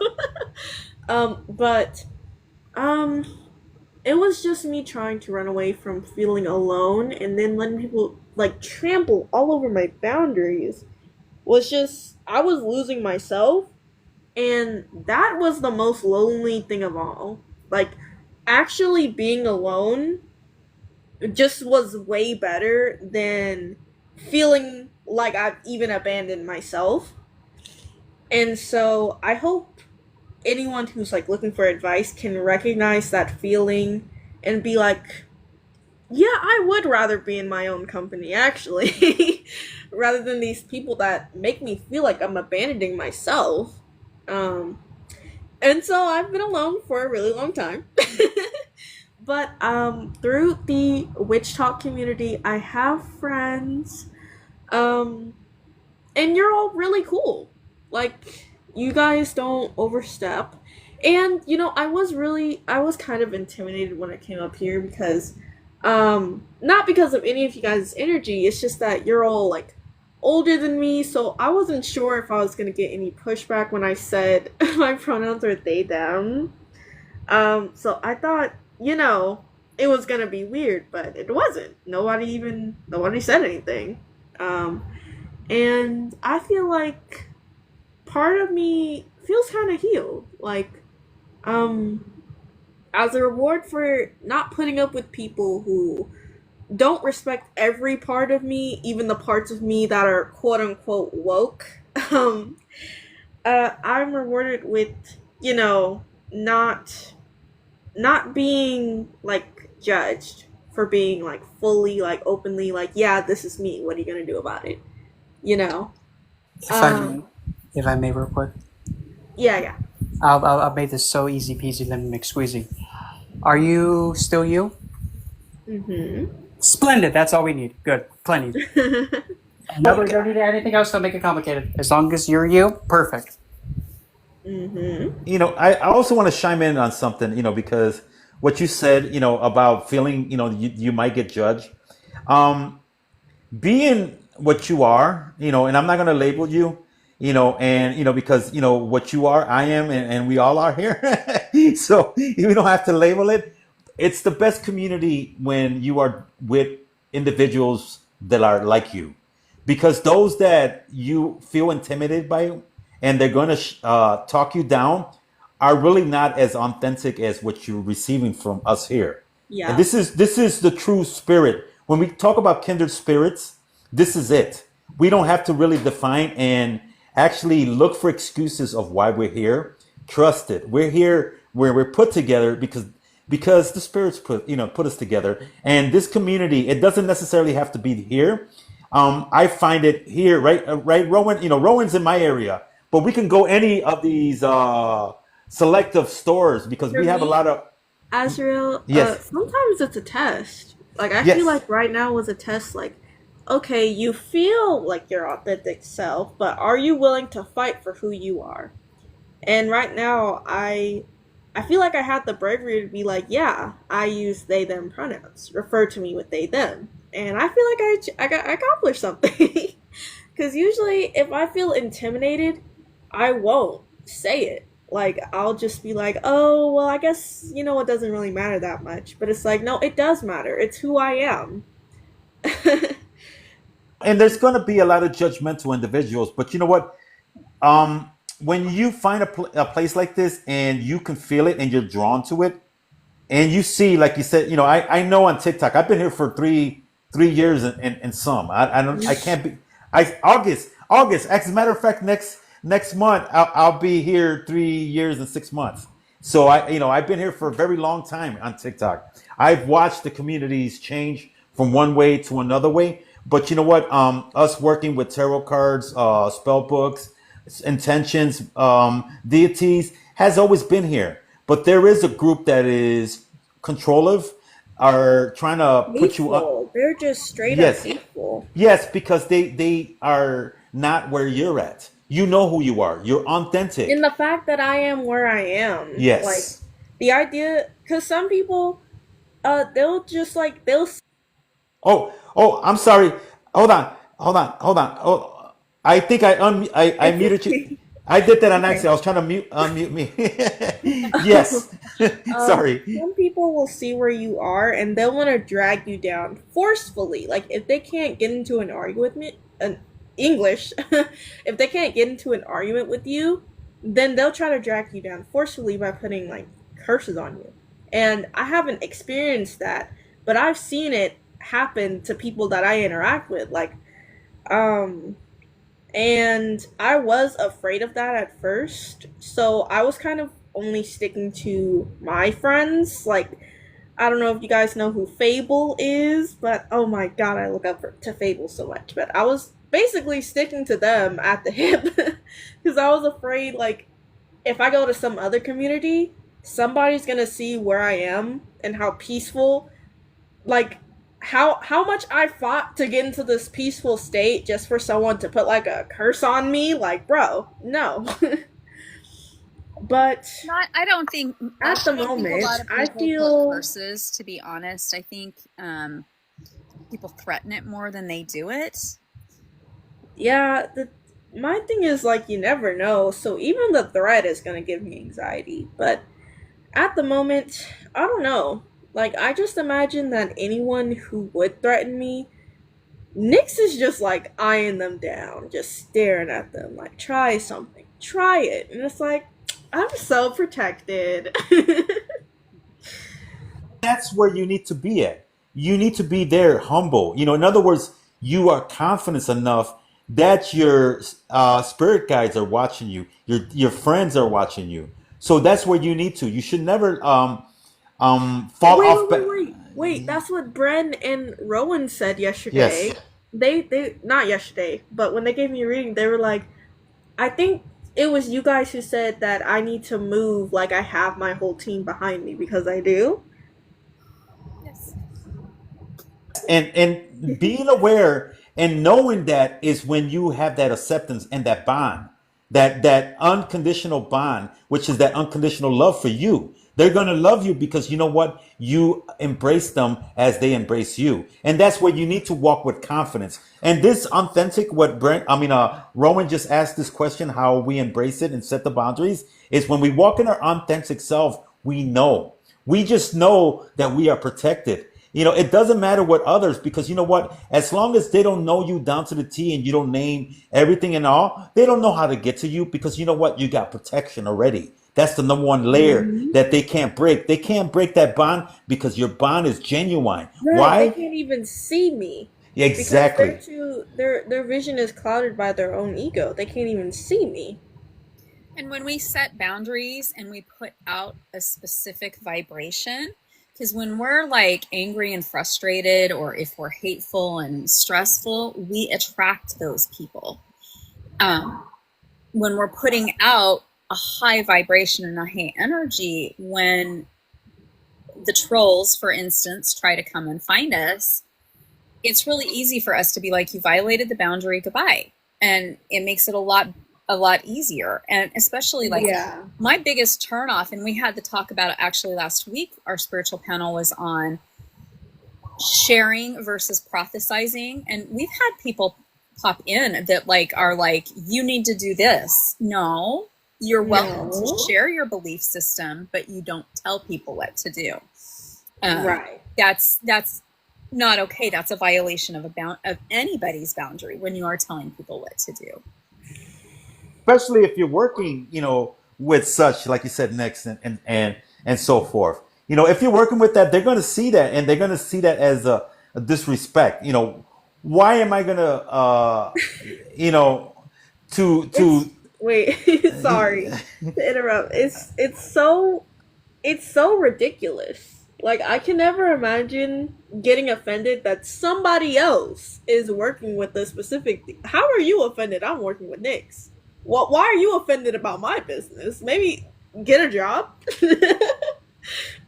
And that's the thing about it. Your relationship is your personal relationship with Right. them.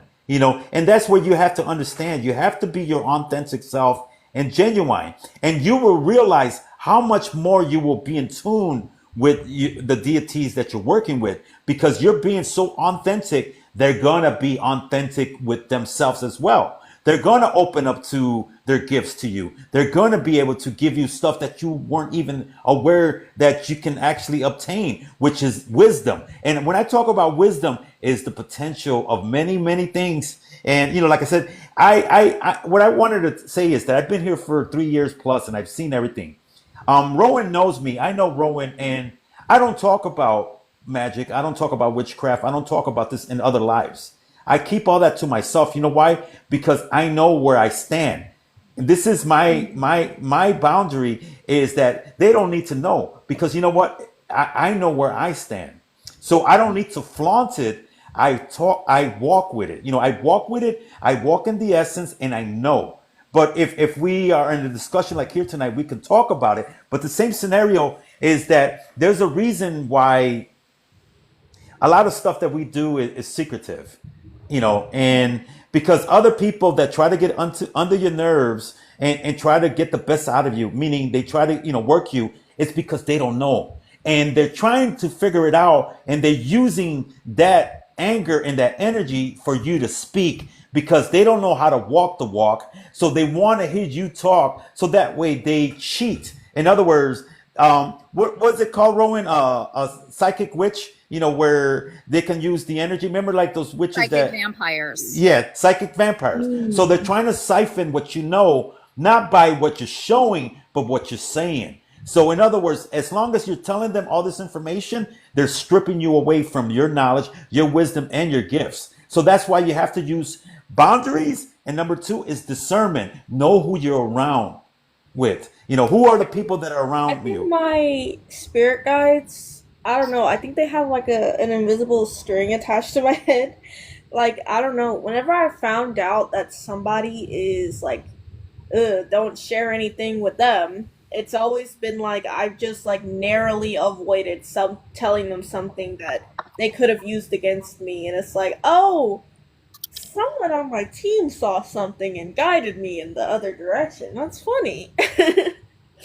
I'm kind of like I'm kind of the smarter than I look kind of person. Like I know a lot of things, but I'm also like I can be airheaded and in my own little world. So, uh, for one, the bad part is that I don't notice when I shouldn't be saying something.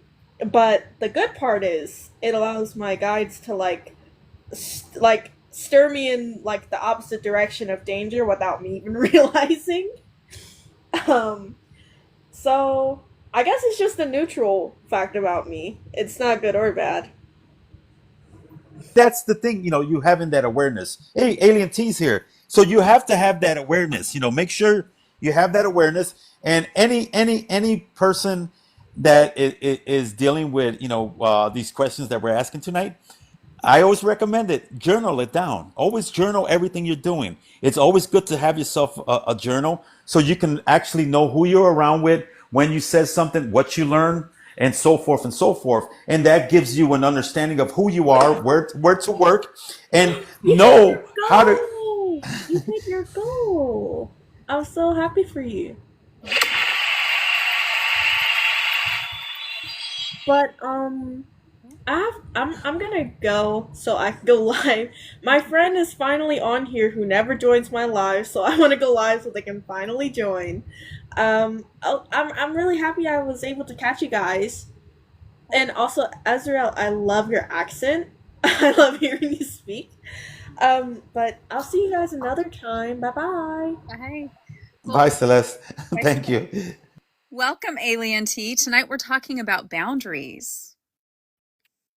Boundaries. What a great. Boundaries. Yes. And we were just on the question, and you would be perfect for this. So, like, it was divine timing for you to pop in. So the question we were answering is, how can setting boundaries promote spiritual growth, self-discovery, and a deeper connection with your authentic self? That's a great question. Yeah, I just came in, and I was able to hear just a little bit, but yeah, that's a great question. And before I answer it, I would like to point out how, to me, one thing I've come to learn is boundaries are healthy, but when they become barriers, when they become barriers, they can prevent us from growth. So boundaries, it's important to have, protection, where you're not going to meet situations that are not optimal for you to continue growing, but then also not to isolate ourselves too much by, you know, putting up boundaries that really don't allow any growth at all. And but yes, being mindful and aware, self-aware and aware of others, I think that is extremely important, because you're finding that perfect balance between boundaries and barriers, to me, is essential for anyone who's looking to continue to grow. Because let's face it, every step we take down the path, there's more experiences to be had, and some of them can be very trying. So yes, always protect yourself. I'm so glad you said that, because no one's brought up protection, and like, we do need to protect ourselves. Boundaries can protect us, but sometimes, like you said, if our boundaries are too tough, then it's not okay.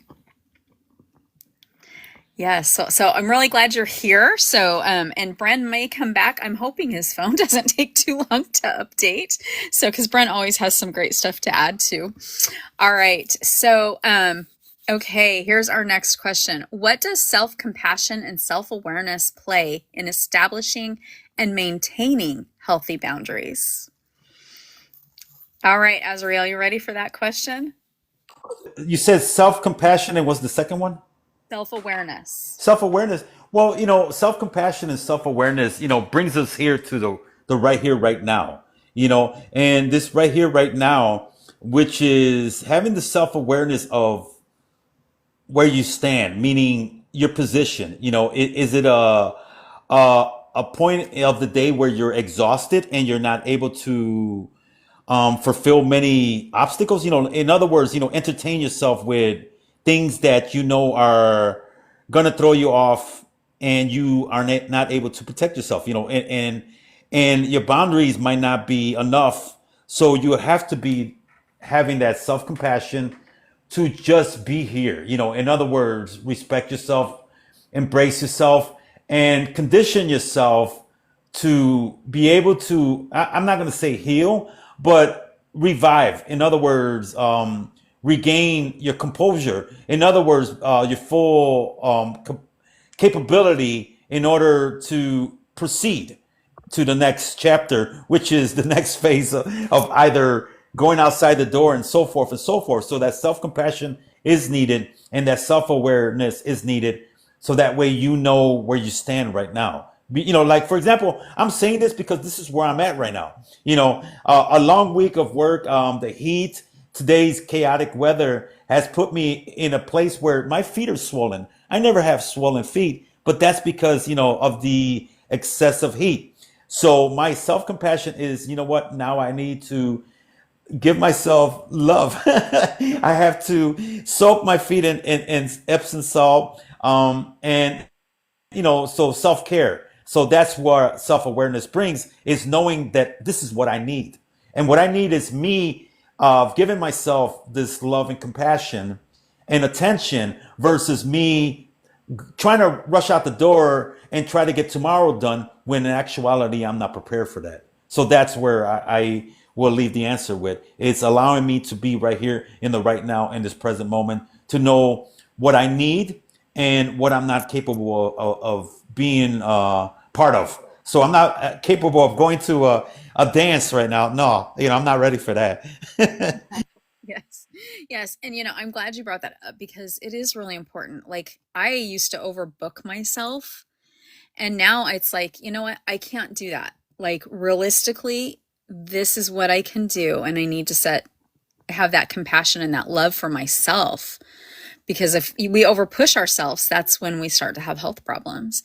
I hope you drank a lot of water too today, Azrael. Sorry, not to be mom, but water does help with swelling too.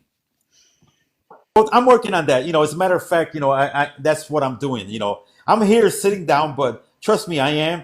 I was having I think a problem yesterday talking. I was dry. I was cotton mouth because of the heat. Alien T, I know you have the blackout over there. Over here, 5 minutes outside, if you drank a gallon of water, it just uh, vaporized from your body. It was so hot.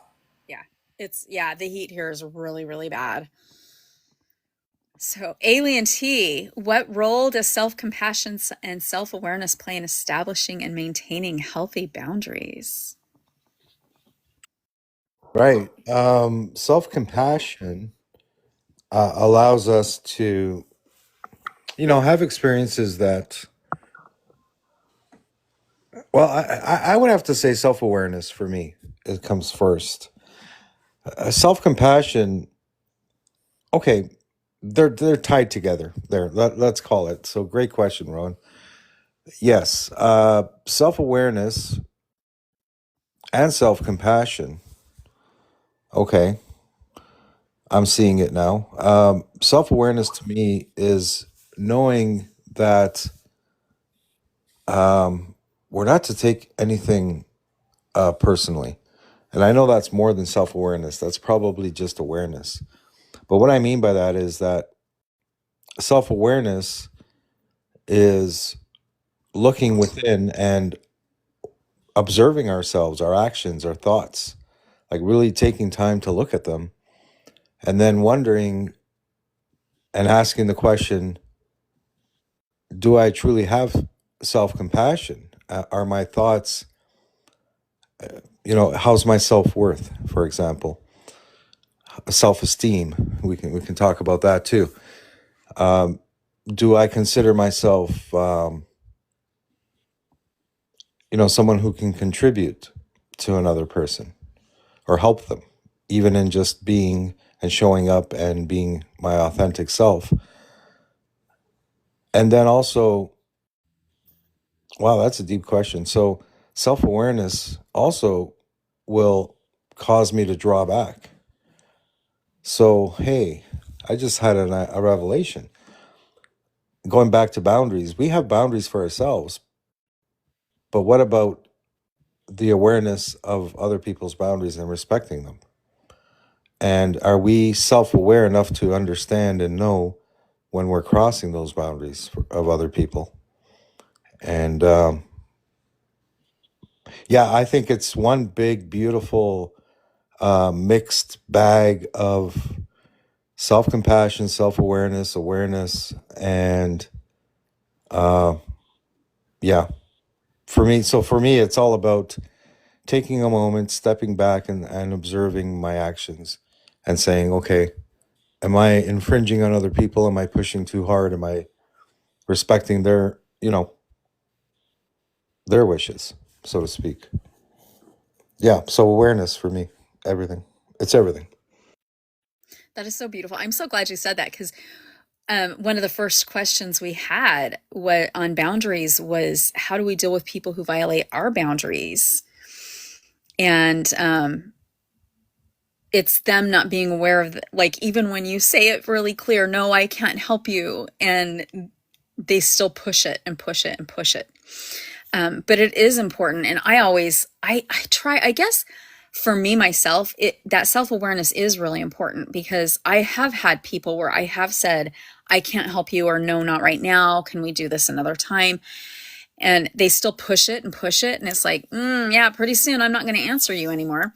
But I always, like, when that happens, I always think, have I done this to somebody? did I do this? Because boy, I hope I haven't done this to somebody. Because it does put like a little, especially like if they don't know your situation, it can add extra stress. You know, if somebody's sitting in the hospital getting medical attention and you're asking them to bring you dinner, like, and they're like, no, I can't. And you keep pushing it. Like, yeah, you don't know. We don't know all the time what's going. I mean, I know I have friends that when I've had certain situations, I haven't made them fully 100% aware. And so, yeah, it is. I think that's so beautiful that you brought that up, because self-awareness is not just for us. It's also like it's being aware, like how we are presenting ourselves to other people. And I think that also it does. They both kind of, the self-awareness and the self-compassion go together, and it does help with self-esteem too. Which, and I'll let you guys each kind of add on that if you want to, because I'm thinking about it as both of you were talking. Growing up in the religious cult I was in, like there were like so many rules. There were even rules with like how you could dress and like what you could and couldn't eat. Like you weren't allowed to drink like anything with caffeine. That included soda pop. And you know, thinking about it, like that takes away from your authentic self, because they set up a boundary that like they wanted you to adhere to that boundary. And breaking away from that and setting up my own boundaries and saying, you know what, if I want to have a Coca-Cola, I'm going to have a Coca-Cola. You know, like I like the flavor. What harm is it doing? Sorry to interrupt. I just want Yeah. to say quickly, if there's no caffeine, I'm not interested. I'm not going wherever they're trying to go, No. because I need my caffeine. You know, Yeah. to me, quote, heaven has caffeine. Just saying. Right. Caffeine is natural. It's found in coffee beans and cocoa beans. So hello. Yes, I will tell you, my neighbors were really, really, really into the religion, and they took me to the college in Utah that is like based on the religion, and you could get Sprite and root beer, non-caffeinated drinks over there. I was like, oh, what am I supposed to do? I'm watching a football game that I don't like. So, oh, wow. Kudos to you, Tina. Oh, accidentally been off caffeine for almost a year. I don't have it a lot, but when I do stay up really late usually. So, but yeah, I noticed for me personally, when I actually started setting the boundaries for myself, instead of like giving and giving and giving and letting people take, my self-esteem increased. But I do love that self-awareness. I think that self-awareness is so important. Because I always like, I even, like at the beginning, I kind of talked about me and my husband are getting ready to move. We're moving 1,950 miles away from Illinois. So yeah, I won't see Azrael as much, except on TikTok. But I've had a lot of people who like, I was like, oh my gosh, I told them, look, I'm moving. I don't have time to add this into my schedule. And it wasn't like, oh, we want to take you on a goodbye dinner or anything. People like asking for favors. And I'm like, wow. And it was one of the comments is I was like, what part of no did they not understand? And do I do this to people? Like, I was like, gosh, I hope when someone tells me no, I don't keep pushing them, because I mean, I'm sorry. If somebody says no, they're not, by any means, no one needs to give explanations. Like, I can't do this because 1, 2, 3, 4, 5, you know, you don't need to give an explanation. It's having that compassion for ourselves and for other people, but it's also that self-awareness, like Alien T was bringing up. Like, yes, I'm going to be very aware. If somebody tells me no, I'll say, okay. Like, I couldn't even remember the last time. I don't think I've ever done that. I hope I haven't. And if anybody's watching and I have, I sincerely apologize, and please reach out to me and we can have a conversation. So I don't, Azrael, do you want to add anything? Like, with this question before we move on? I'm thinking. I was washing the dishes, and it gave me an opportunity to do that. You know, I promised myself that I was going to get them done before I left to work, and I didn't. You know, I procrastinated and left a little bit later than I wanted to. But then, you know what? I wouldn't have been able to observe this chaotic day out there. But yeah, you know, the self awareness and just like Alien T said, you know, also having that awareness of other individuals, and their boundaries. Because, but, like, I don't want to say it, but, me knowing where I stand, like right now, in confusion, and I'm not confused. It's just I'm exhausted, and I'm not used to this. And knowing how I feel is how I can put myself in other people's shoes. Because when somebody tells you, like you stated, when somebody says no, and you question yourself, have I been that person? When somebody has told me, they are tired, have I taken that moment of when they said they are tired, and I took advantage of that situation, said, you're not tired, I'm not tired, why are you tired? So it's the same example. So if I'm feeling tired, it's this moment of awareness and self-awareness. When somebody says they are tired, don't take them for granted. In other words, don't assume that they are just saying it. Because if I can feel it and I know what it is, I could put myself in anybody's shoes and only imagine what they are going through. It's an example like we spoken through in these lives, and I learned a lot through these lives as well, is time. Time is so valuable. When somebody stops by and says hello and shares some of their time, you have to respect that. You have to respect their time, because they're committing something that is priceless. It means a lot to each individual in their own way. So our boundaries is the same example. We have to respect people's boundaries just like people's times, and vice versa. So this is, I guess, the stage of elevation where we see how everything and all connects. But thank you. Yeah. Alien T, do you want to add anything before we go to the next question? I just want to say, I love that example you have. Like, if someone says, no, it's just, I don't even question it. I respect it too much, and try, as opposed to trying to change their mind on it. Some people will dig and start asking questions like, well, why? It's not how, start judging it. And that person's not ready yet. And I respect that. However, I I take one step back, not 10 steps back. I don't disappear.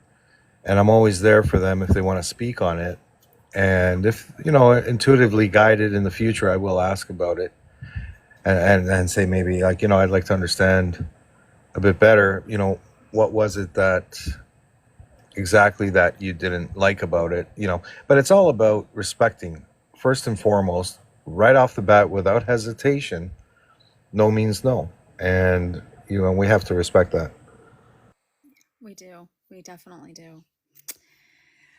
Okay, so this one's a heavy question. And I mean, I know for me with this question, I did have a really hard time when I first started setting boundaries. And it is really based on this question. So, and hopefully, maybe other people are either going through it or have had the experience. So here we go. All right. How can individuals overcome feelings of guilt or fear when setting boundaries, especially when religious or spiritual settings are involved? That's a very tough question there. Individual and others, individual boundaries and others, especially when spiritual, is discernment. I guess is you're there for a purpose. Like I'm here for a purpose here tonight. I am really not here to sell a book or sell one of my songs or anything. I'm here because I feel. Oh man, that's a question. Individual. You might have to rephrase it. Is it too much to ask you to rephrase that question again, or say it again the way you stated it? Yeah, let's see. How can you overcome feelings of guilt or fear when setting boundaries, especially in the spiritual community? Yeah, it's expectations. I'm here for my purpose. What I'm here for. In other words, as each one of us is here. Let's say this is the spiritual uh, place domain, and it's expectations. I don't expect much of yourself or Alien T or anybody. Even in the comments, I'm here to speak my truth and also incorporate what I can incorporate that I feel is beneficial both for myself, because maybe what I got to incorporate is questions And these questions is something that I need in my journey to integrate and understand it with a lot more clarity. So without stepping over anybody's boundaries, is if tonight is not the night that I hear what I need to hear, I know that tomorrow is another day. So just be right here, right now, and be able to be me, be authentic, and share what I can share, and be as much proactive as I can, because maybe it will manifest and I will find the answer that I'm seeking out here already within me, if that makes sense. And that will not negate or even mess up the flow of what's happening in here. In other words, I'm not going to change the topic and talk about what happened to me and change the whole scenario, because that's not what we're talking about. Because it's not about me, it's about us as a unity. Very beautiful. Thank you, Azrael.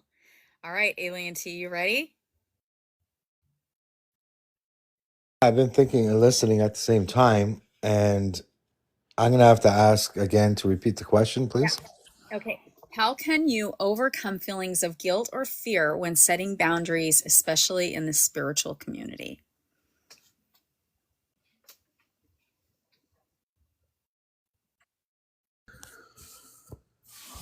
Guilt. All right. Um, I've given that up a long time ago, and the reason I've given it up is because I do, the four agreements. Always do your best, and so I came onto TikTok. I don't have a lot of time tonight, and I did some scrolling, and I saw who's live. There's a lot of people that I feel a pull to attend their lives, but I just can't be everywhere all the time. And I haven't been here for a while, so I chose to come here, Rowan, because I do respect you, and I know it's been a while. But my evenings lately have been a little bit different than they have in the past. So just wanted to put that out there. But I'm glad I'm here. Also, the topic, I enjoy hearing you speak and Azrael, and I just cannot sacrifice my self compassion for guilt. I will not trade it in for that. And I think the two oppose each other. We can feel pressure from outside of us, and as long as you know that you are um, doing your best to do what you can, then there is no guilt. There never is. But deep down, we know, even if we block it out with our conscious mind, um, we know that if we're not doing our best, guilt will creep in at a subconscious level. And so that's important. So for me, I would say, um, I'm trying to tie it into this community, and the same goes when you're hosting a live and there's a lot of people that request. And if you don't have enough boxes for everybody, things like that, you try to mix it up as much as possible. Even Azrael knows I haven't, well, he doesn't always request because Azrael gets it. He knows when other people need to speak. He's just kind-hearted that way, and he's very considerate of others. But I guess, we just can't beat ourselves up, because we're never going to be everywhere all the time. And that's okay. I don't know if that answered the question or not, but No, I that's think what I got from the question. it did. Thank you. Thank you. Yeah, guilt is, honestly, for me, the four agreements helped me like overcome guilt. So I'm glad you brought that up. So for those who haven't, and actually you had that beautiful live where you talked about the four agreements, and that was so beautiful. Yeah, it was a while ago. Um, and yes, and thank you so much for coming up today. And I know I've been a little absent from your lives. Sometimes I jump on and fall asleep. Like I jump on to listen and fall asleep. I've been like I said, we're moving across the country, so I've been packing like a crazy woman. And I had a nap. That's why I'm alive right now. I missed that, Rowan. Have you disclosed where you're moving to? Yes. It sounds Yes. exciting. I am so excited. So I'm originally from the Rocky Mountains, and I am moving back to the Rocky Mountains and the Grand Tetons. I will be in Wyoming. So the Rocky Mountains, yeah, we share that up here in Canada, the same range. Yeah. Yeah, it Yep. goes up through Alberta, I think. Yeah. Yep. Yeah, it's a pretty long range, but yes, I'm so like my husband and I are so looking forward to it. Um, well, so I will not be live next Thursday because we will literally probably we're hoping, fingers crossed, to be in Nebraska. We're too old to drive straight through. Like 10 years ago, we would have driven straight through, but now we're like, nah, we're gonna get a hotel. So, um, but yes, we're going to Wyoming, and I'm so looking forward to it, to be back into the mountains, and that's kind of my temple. The Well, my grandmother's hometown, she was from Italy, is up near the Alps, or in the Alps actually. And when I was 16 years old, I was fortunate because although she came here relatively young, and I think with my mom, who was less than 6 years old. Anyway, she still had a sister back there, so we went to visit. I spent a whole summer there, and I got an opportunity to go camping. I think it was, I want to say 4,000 feet above sea level, with someone who actually went higher than that in the Swiss Alps. So he was experienced, and yeah, there was about four of us, and we went.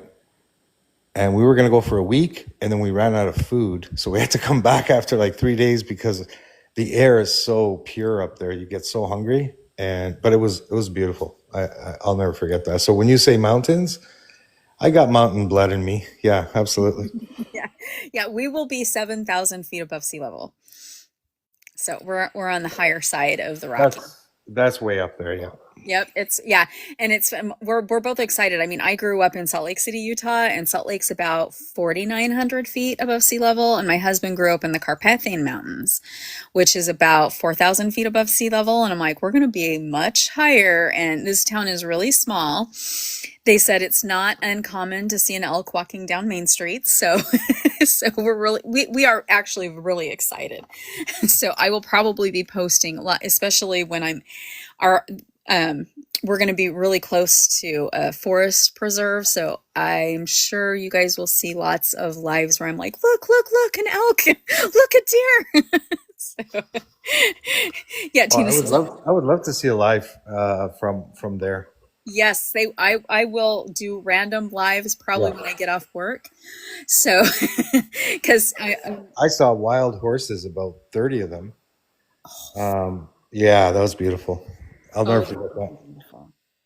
Yeah, I'm there. There is a ranch there that does horseback riding, and I'm like, I even told my husband, I'm like, I'm gonna go horseback riding in August. He's like, oh gosh. So, so I will probably. I don't think I'll go live on a horse. I haven't ridden a horse for a while, so I hopefully I haven't forgotten how. But wild horses would be really awesome. Really, really awesome.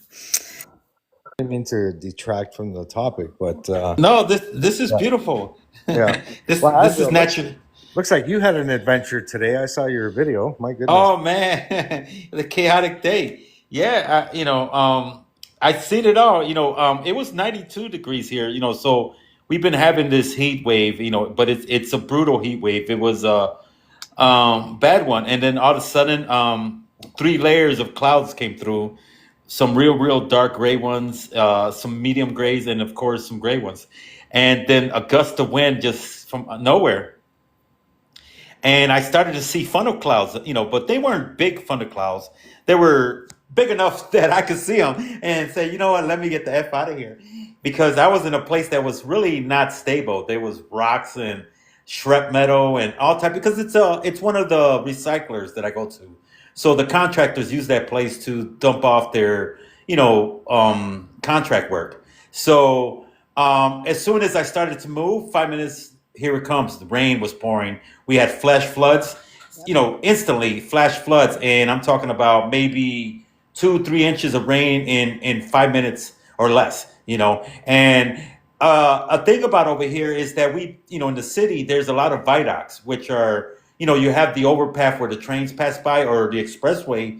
And I don't know whose knucklehead idea was it, but they go under So they dig like maybe 5 feet in the deepest from the main road down. So that way it gives room for the semis to go underneath it because, those trailers have height, those semi trucks, the freight cars. And it was full. Some places were about a foot of water instantly in 5 minutes or less. So I'm like, let me get out of here. But before I got there, I had to cross over one of the rivers. And on the river, it's 1 o'clock, 2 o'clock almost, and people tend to leave early in Chicago because people want to get home before the real rush hour happens, which is 4 or 5 o'clock. If you in between 4 or 5 o'clock in that rush hour, forget about it. You're gonna be an hour, 2 hours, 3 hours in maybe 2 miles journey. So I'm trying to get over the bridge. The wind is blowing, and I'm telling you, this wind was brutal, and the rain is coming, and I can feel the bridge. I'm stuck dead smack in the middle of the bridge, and the bridge is shaking. And I'm like thinking to myself, you know what? If this bridge falls down, I got these boots that weigh like 10 pounds each because they're still toe boots. I could swim, but my thing is, you know what? I'm prepared. If I go down with this vehicle, the first thing I'm going to do is I don't care how deep I go into this water, these boots are going to come off me. I got to take off these boots because survival is taking these boots off. So I was prepared already in my head. And sure enough, I cleared that bridge and then I got to the corner and then all of a sudden, you know what? I got to go under that first viaduct. And that first viaduct, I'm watching these cars, these buses, everybody halfway, the water's halfway up their tires. So I'm saying like, darn it, as soon as I'm ready to move, I'm going to zoom. I'm not going to stop. I'm thinking, should I throw it in number 3 or should I go in regular? So I just zoomed and it was just chaotic all the way through. But about 20 minutes later, then it all broke. But you know what? That span of between the wind and navigating through all that was chaos. And that itself is exhausting. And think about it, if I tell you that I was not scared, it'll be a lie. But, I put myself in a position where I knew if this bridge fell down, this is what I'm going to do. And that's, when we do these spiritual journeys and stuff like that, I hope many individuals take it upon themselves to take on what we talk about, but yeah, it was a chaotic day, but that, at the end of the day, I felt like I was in a ring with Mike Tyson. Trust me, this is how I feel today. I'm beat. I'm beat physically. I never really physically beat, but I am. My feet are swollen. My back is strained. My forehead feels like I got punched 20 times. But you know what? I still got my drive, which is my spiritual insight, which is that passion that it brings me back to communities like this, amongst yourself and Rowan and those that come through. Because you know what? You all are my extended family, and it doesn't matter where we're at. It's this energy, which is this collective consciousness, which is the thought, the breath that we speak, is simultaneously everywhere. So instantly, as soon as I hear you or I'm able to speak to one another, we're in the presence of one another. And thank you. I'm gonna stop. Thank you, Yeah, AT, for bringing that out of me. it's crazy here. I remember the first storm that was like today's storm, and I was like, oh my gosh, I need like a boat car because the under those viaducts are bad. I've seen cars get stuck in them, and then some places in the city, and I hope you weren't there, Azrael, where there's so many, and then the water fills up so much that you can't even, like, it's impossible to actually go, and then you have to drive like around the whole all of Chicago to get around it to get on the other side. Well, that's what I was trying to avoid because I know that happens. So, I'm thinking, I gotta move because if I'm thinking safety, which is I'm initially am thinking safety, but I'm thinking if I overthink it, I'm actually going to put myself in a bad situation where I'm going to get stuck. And then what's going to happen? I'm going to have to go halfway around the city and make the biggest U-turn ever to get where I need to. And then, remember, in my business, and what I'm doing, time is the essence. There was an engineer that was texting me and say, what time are you getting here? I'm leaving at this specific time. So I'm thinking, you know what? I need to compensate his time, but also be proactive with my time and appeal to everybody because you know what? As long as I'm there, it doesn't matter. When we're here, remember, the concept in life is we need to put an effort. Just putting that effort is enough to be able to fulfill what somebody expects of us. And I'm not saying that we put expectation on individuals on us. But you know what? If I love somebody, I'm going to put some type of effort. I'm not going to use the excuse, you know what, there was a storm and I couldn't make it. Sorry. I could do that, but that's a cheap way for me to just, what do you call it? Satisfy my guilt. And we were talking about guilt. So I'm satisfying my guilt by saying that, you know what, it was a storm, you seen it, that's my excuse. But you know what, in actuality, as a human being and as gifted as we all talk about, that divine has given us the ability to do the unthinkable. It's making that effort to at least try. We have to try. And I know if I slack, I'm only accommodating myself and I'm not thinking of those that I do have a commitment with. And those people, even though they're not my blood family or anything, those are people that rely on me, one, my service, because I guarantee my confidence that I'm doing my best to fulfill what they expect of me. So I have a commitment because maybe it's not my work. It's maybe me saying, you know what, we're okay. We are okay. And if I can practice and actually walk the talk, and then I'm doing my job. So that's what I'm saying. It takes away from that guilt trip, and I'm making an effort. I did my dearly best. Through rain and shine in the storm, I'm here, and I did it, and that matters to many individuals. But I'm gonna stop. I love to talk. Alien T knows it too. But I sometimes bite my tongue and I know people need to be heard, and I really don't need to be heard. But you know what? Thank you guys for just being here and listening, because laughing and enjoying this moment with you guys, and I'm knowing that I'm here with you. It allows me to heal, and as I mentioned my pains and my physical.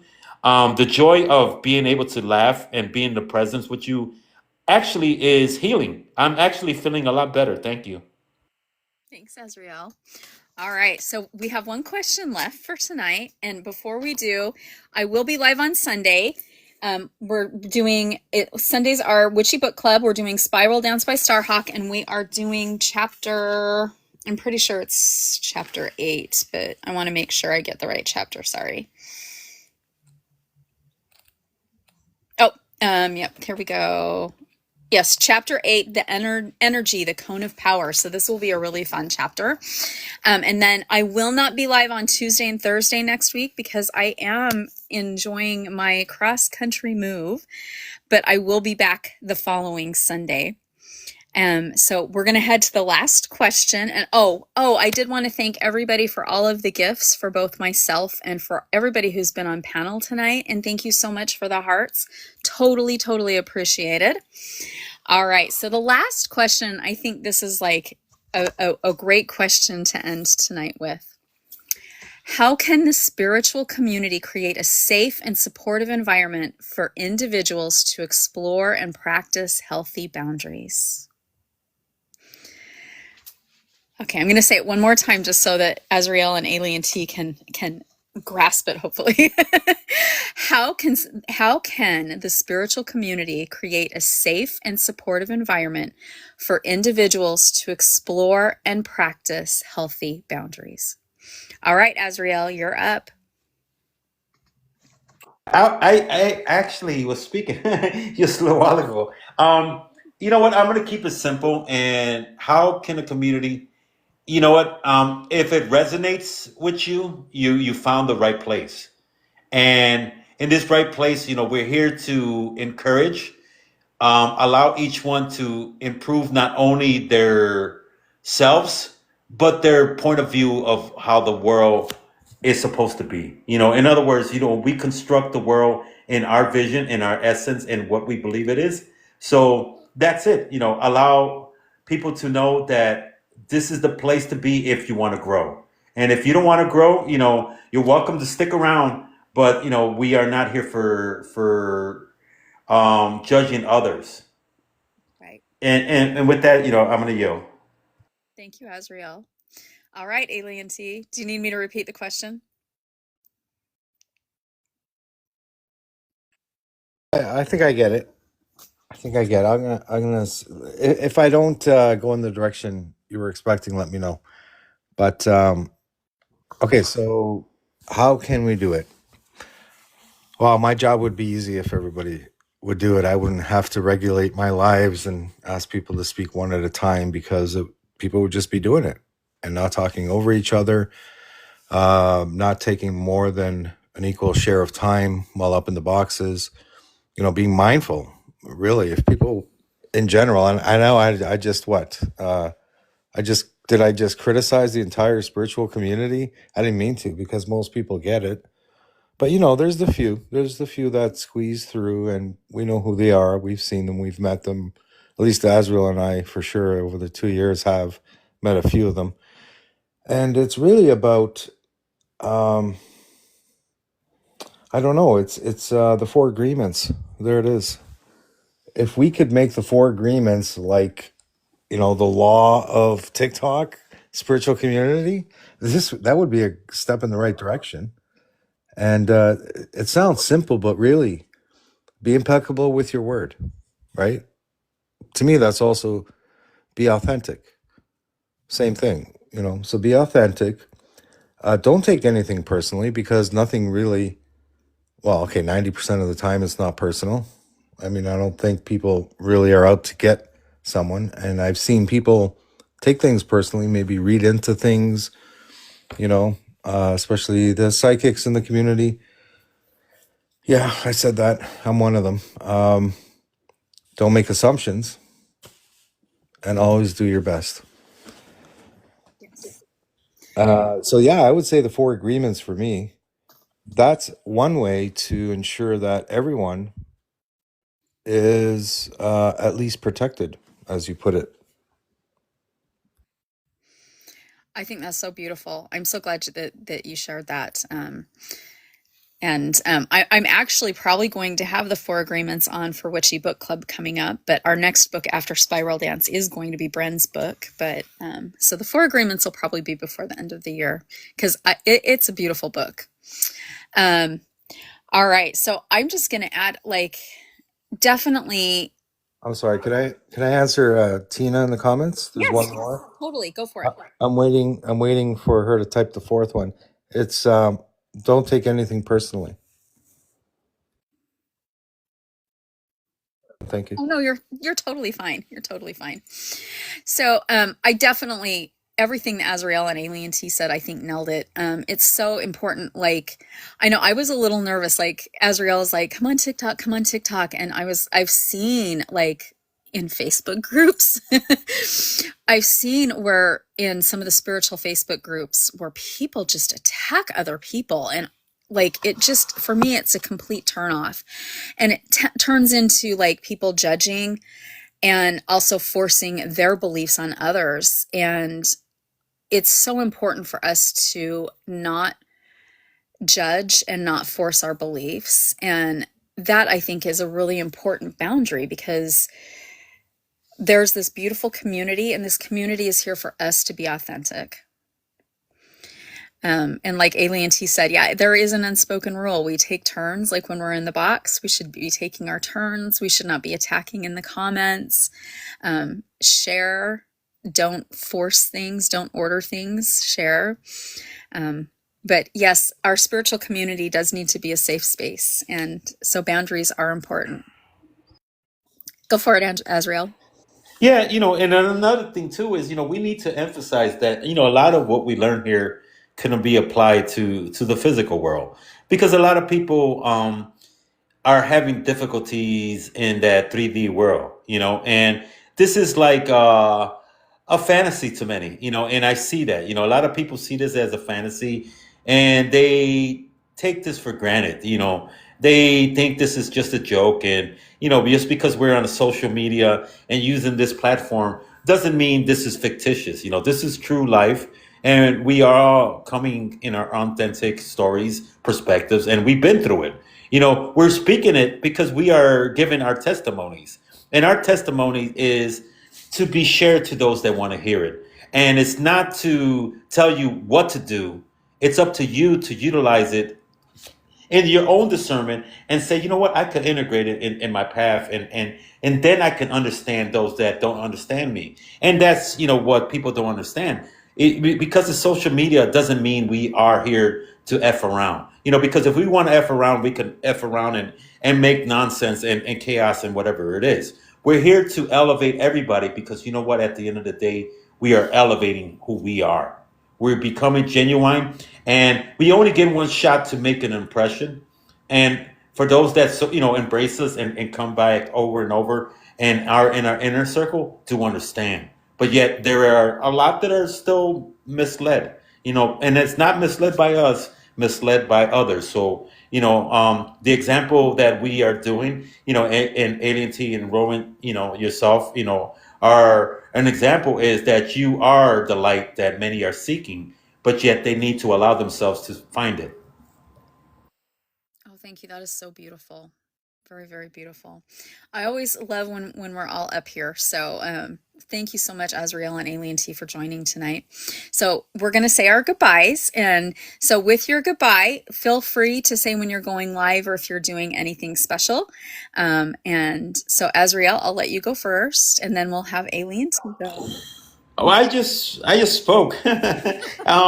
Well, you know what? I do want a comment. It's not a comment. It's actually something I want to tell Ellie and T, and I think it's a good concept. I know he mentioned he wants to write a book, but besides writing that book, which I am looking and eager to see the final results, is maybe also considering a second book, and maybe have a second book that you can actually incorporate everybody that you have met, and maybe call it an interview with Alien T. And maybe select a group of individuals and maybe 33 chapters or whatever you want to call it, and pick a handful of individuals that made an impact in what you yourself was seeking to achieve here in TikTok, and maybe dedicate each chapter to these individuals and question them, or how they made an impact in your journey. Just the input. And I'm saying this because you know what, this is something that I've been thinking about for 2 or 3 weeks that I wanted to tell you, and maybe right here, right now is the moment for me to actually express that. How sweet. Thank you, Azrael. Well, you're jumping ahead now to the movie. Johnny Depp is playing Azrael, just for the record. That'll be one to see. I've always loved Johnny Depp, so. All right, well, Alien T, it's your time to say goodbye, and you can please feel free to share when your lives are, and about your second book idea too.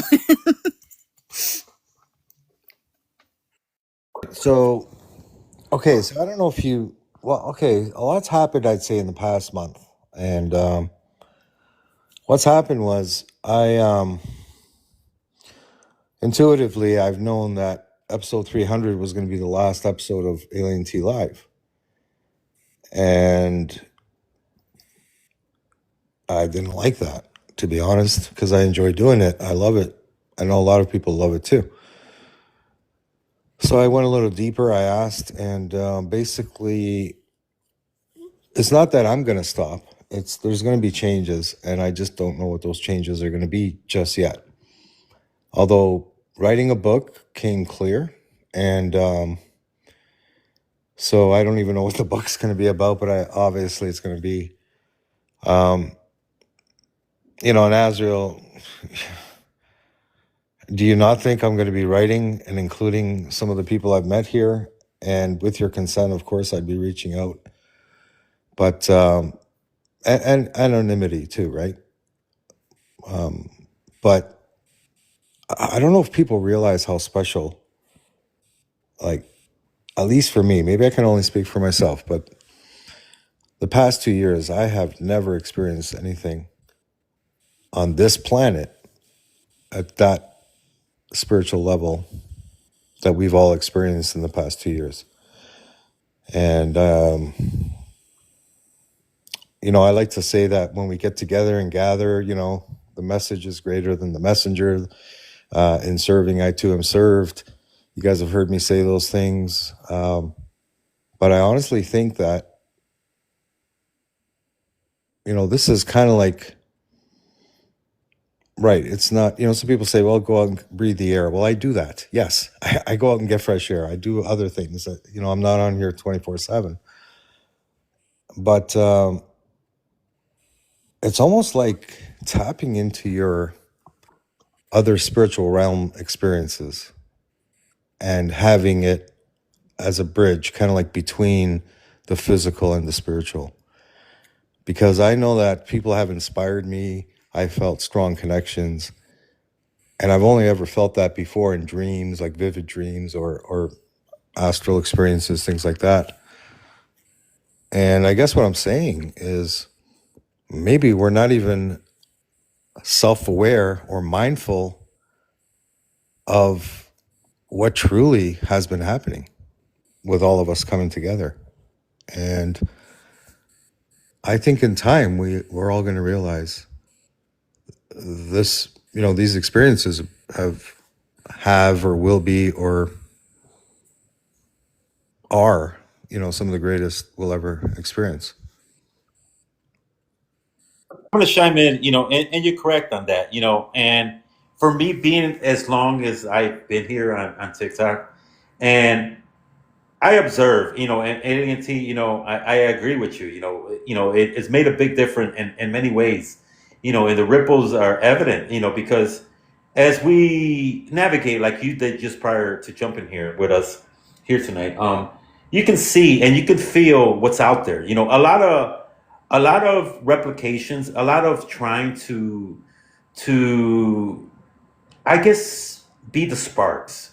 There's sparks, and those are those imitated sparks. And I don't say imitated because they are trying to mimic or trying to be a fun place, but they are trying to create the essence that we created, which is the authentic path that we, I say we because, it's been many, but it was through your page and through Well, your commitment. Azrael, Yes. Azrael, I have Yes. to, I have to say this. I don't like to interrupt, but I have to. I have to say this. And Tina's here. Before she leaves, I want her to hear this, Rowan. It's not about religion, but I will say that about 2,000 years ago, there was a group of people that walked around and did beautiful things. The few did it, and many wrote about it. That's all I'm going to say. And I know that. And I know that. I emphasize that in many, many ways. Trust me. And I know you don't need me to repeat it. I know, and I do believe it and I do understand.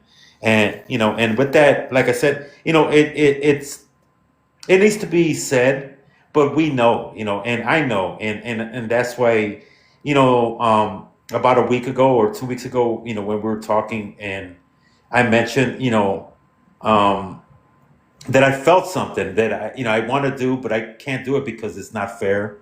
It's because of that. It's because of the path that it is.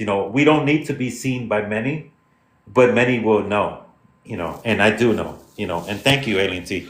And many times I told you I love you, and I love you, and that's the truth. And I know it's not about religion, but we are writing history right now as we speak. Everything that's being said and is being spoken, many out there are taking it for granted, but yet they don't understand that the gifts right here, right now, in this very present moment. Azrael, excuse me. This is a sign that we should connect more off of this app because we're taking over live here, having this discussion. It's been too long since we spoke, but I will share one thing with you, and a couple of things. Number one, I will never forget your how quick you were to drop whatever you were doing and come help me do this live and build it. So I'll never forget that. Three things. Number two, I don't like to work alone. And number three, when I asked the universe if Alien T Lives is over, the response was, perhaps, but you're not. You're just getting started. So We got something to look forward to, Azrael. Just wanted to say. I'll be in touch. I know, I trust me, I know, I know, and I'm speechless, and I know what you're saying about Rowan, and I know Rowan probably has to get going. It's 10:49, but yeah, we'll talk, and everybody knows. And Rowan, thank you so much, and uh, I love you too, Rowan. So just to let you know that, and I appreciate you, and it's gonna be sad that you have to go, but you know what? The journey, like AT says, it's not over. This is just the beginning. If we are familiar with TV series and stuff that happens on television, there's and I don't even know why I'm saying, uh, just be aware. Just be aware that there's always sequels. And when I say sequels, that tomorrow continues what today leads off. So whatever happens right now, it's going to be continuing continuously. So I'm going to yell, and yay, 4.4K. All right. Thank you, everybody. Yeah, thank you. I'm just gonna say, just kind of add, you know, we are in the age of Aquarius. This is the age of technology, but it's also the age of spiritual growth. And you think about that, we have this beautiful spiritual community on TikTok, which is a combination of the spiritual growth and the technology. So, and I've met so many wonderful people, and thanks to Azrael, I've gone on your live Alien Tea.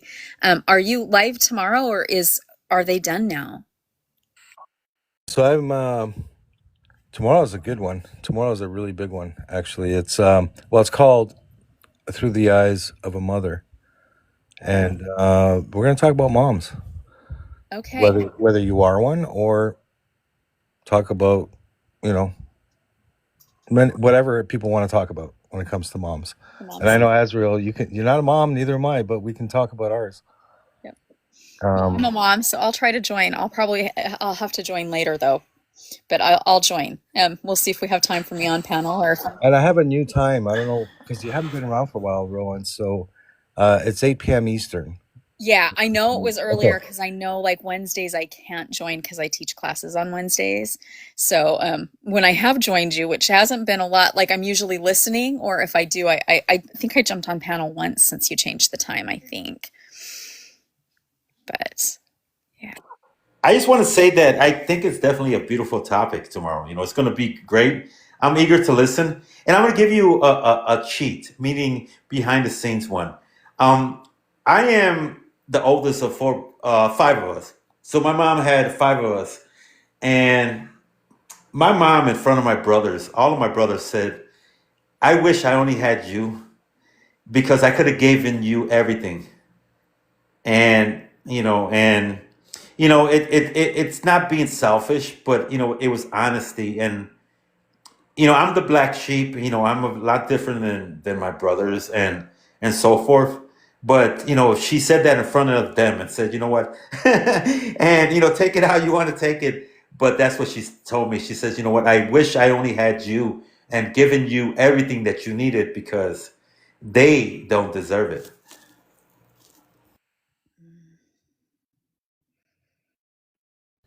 Well, I can see you're the type to make a mother want to say that, I could see that too. Yeah. Yes, because I can tell you, like you guys haven't seen, maybe you guys have seen, but in person when you're with Azrael, it is completely different. It's amazing, and some of the things. I've already had a vision. I'm having pizza with Azrael. Yes, I have some beautiful memories with him. So, we've done rituals, but we've had some very amazing experiences. So I will actually miss seeing you, Azrael. That will be hard. Tina met me 2 weeks ago. Oh, cool. Cool. All right. I know you want to. Okay, I'm going to make it quick. I just have to finish my story. I didn't finish it. Oh, yeah, we have to let you finish. So my episode 300, I looked at the calendar. I was actually live. This was about a week ago. I just came to the realization, and if Rowan, confirmations, the universe will give us confirmations. So I looked ahead, and it's actually Friday, September the 12th. Now, was my father's birthday. And if we go full circle, the reason I started with his passing, and then I did the big four tower moments I had, which for me, my daughter moving out, I know kids move out, it's a thing, grow up, alien T, you're fine. But then my dog passed of 16 years, and then my mom, all within about a 13-month period. And then next thing you know, Alien T was born from that, and from that grief, I guess. So to it's not just a coincidence that, it so happens episode 300 will be my father's birthday, which for me is like complete full circle. And, I may still be hosting lives, just to put that out there. But for now, yeah, there's going to be a big break. And as far as this current version of what I'm doing, episode 279 is tomorrow night. So there's still about 20 odd episodes left. Yeah. Thank you, Rowan, and it was great to be here. I love your space. I really do. Thank you. I'm glad you came. I know I'm still little because, I really only started my lives, I think it was in February of this year. So, my channel is still pretty little, but it's okay. We have fun. So, and everybody who joins panel is fabulous. So I'm always appreciative of everybody who comes up and those in the chat too. So, all right, everybody, thank you so much for joining tonight. And we'll end with, as always, merry meet, merry part, bright blessings, and namaste.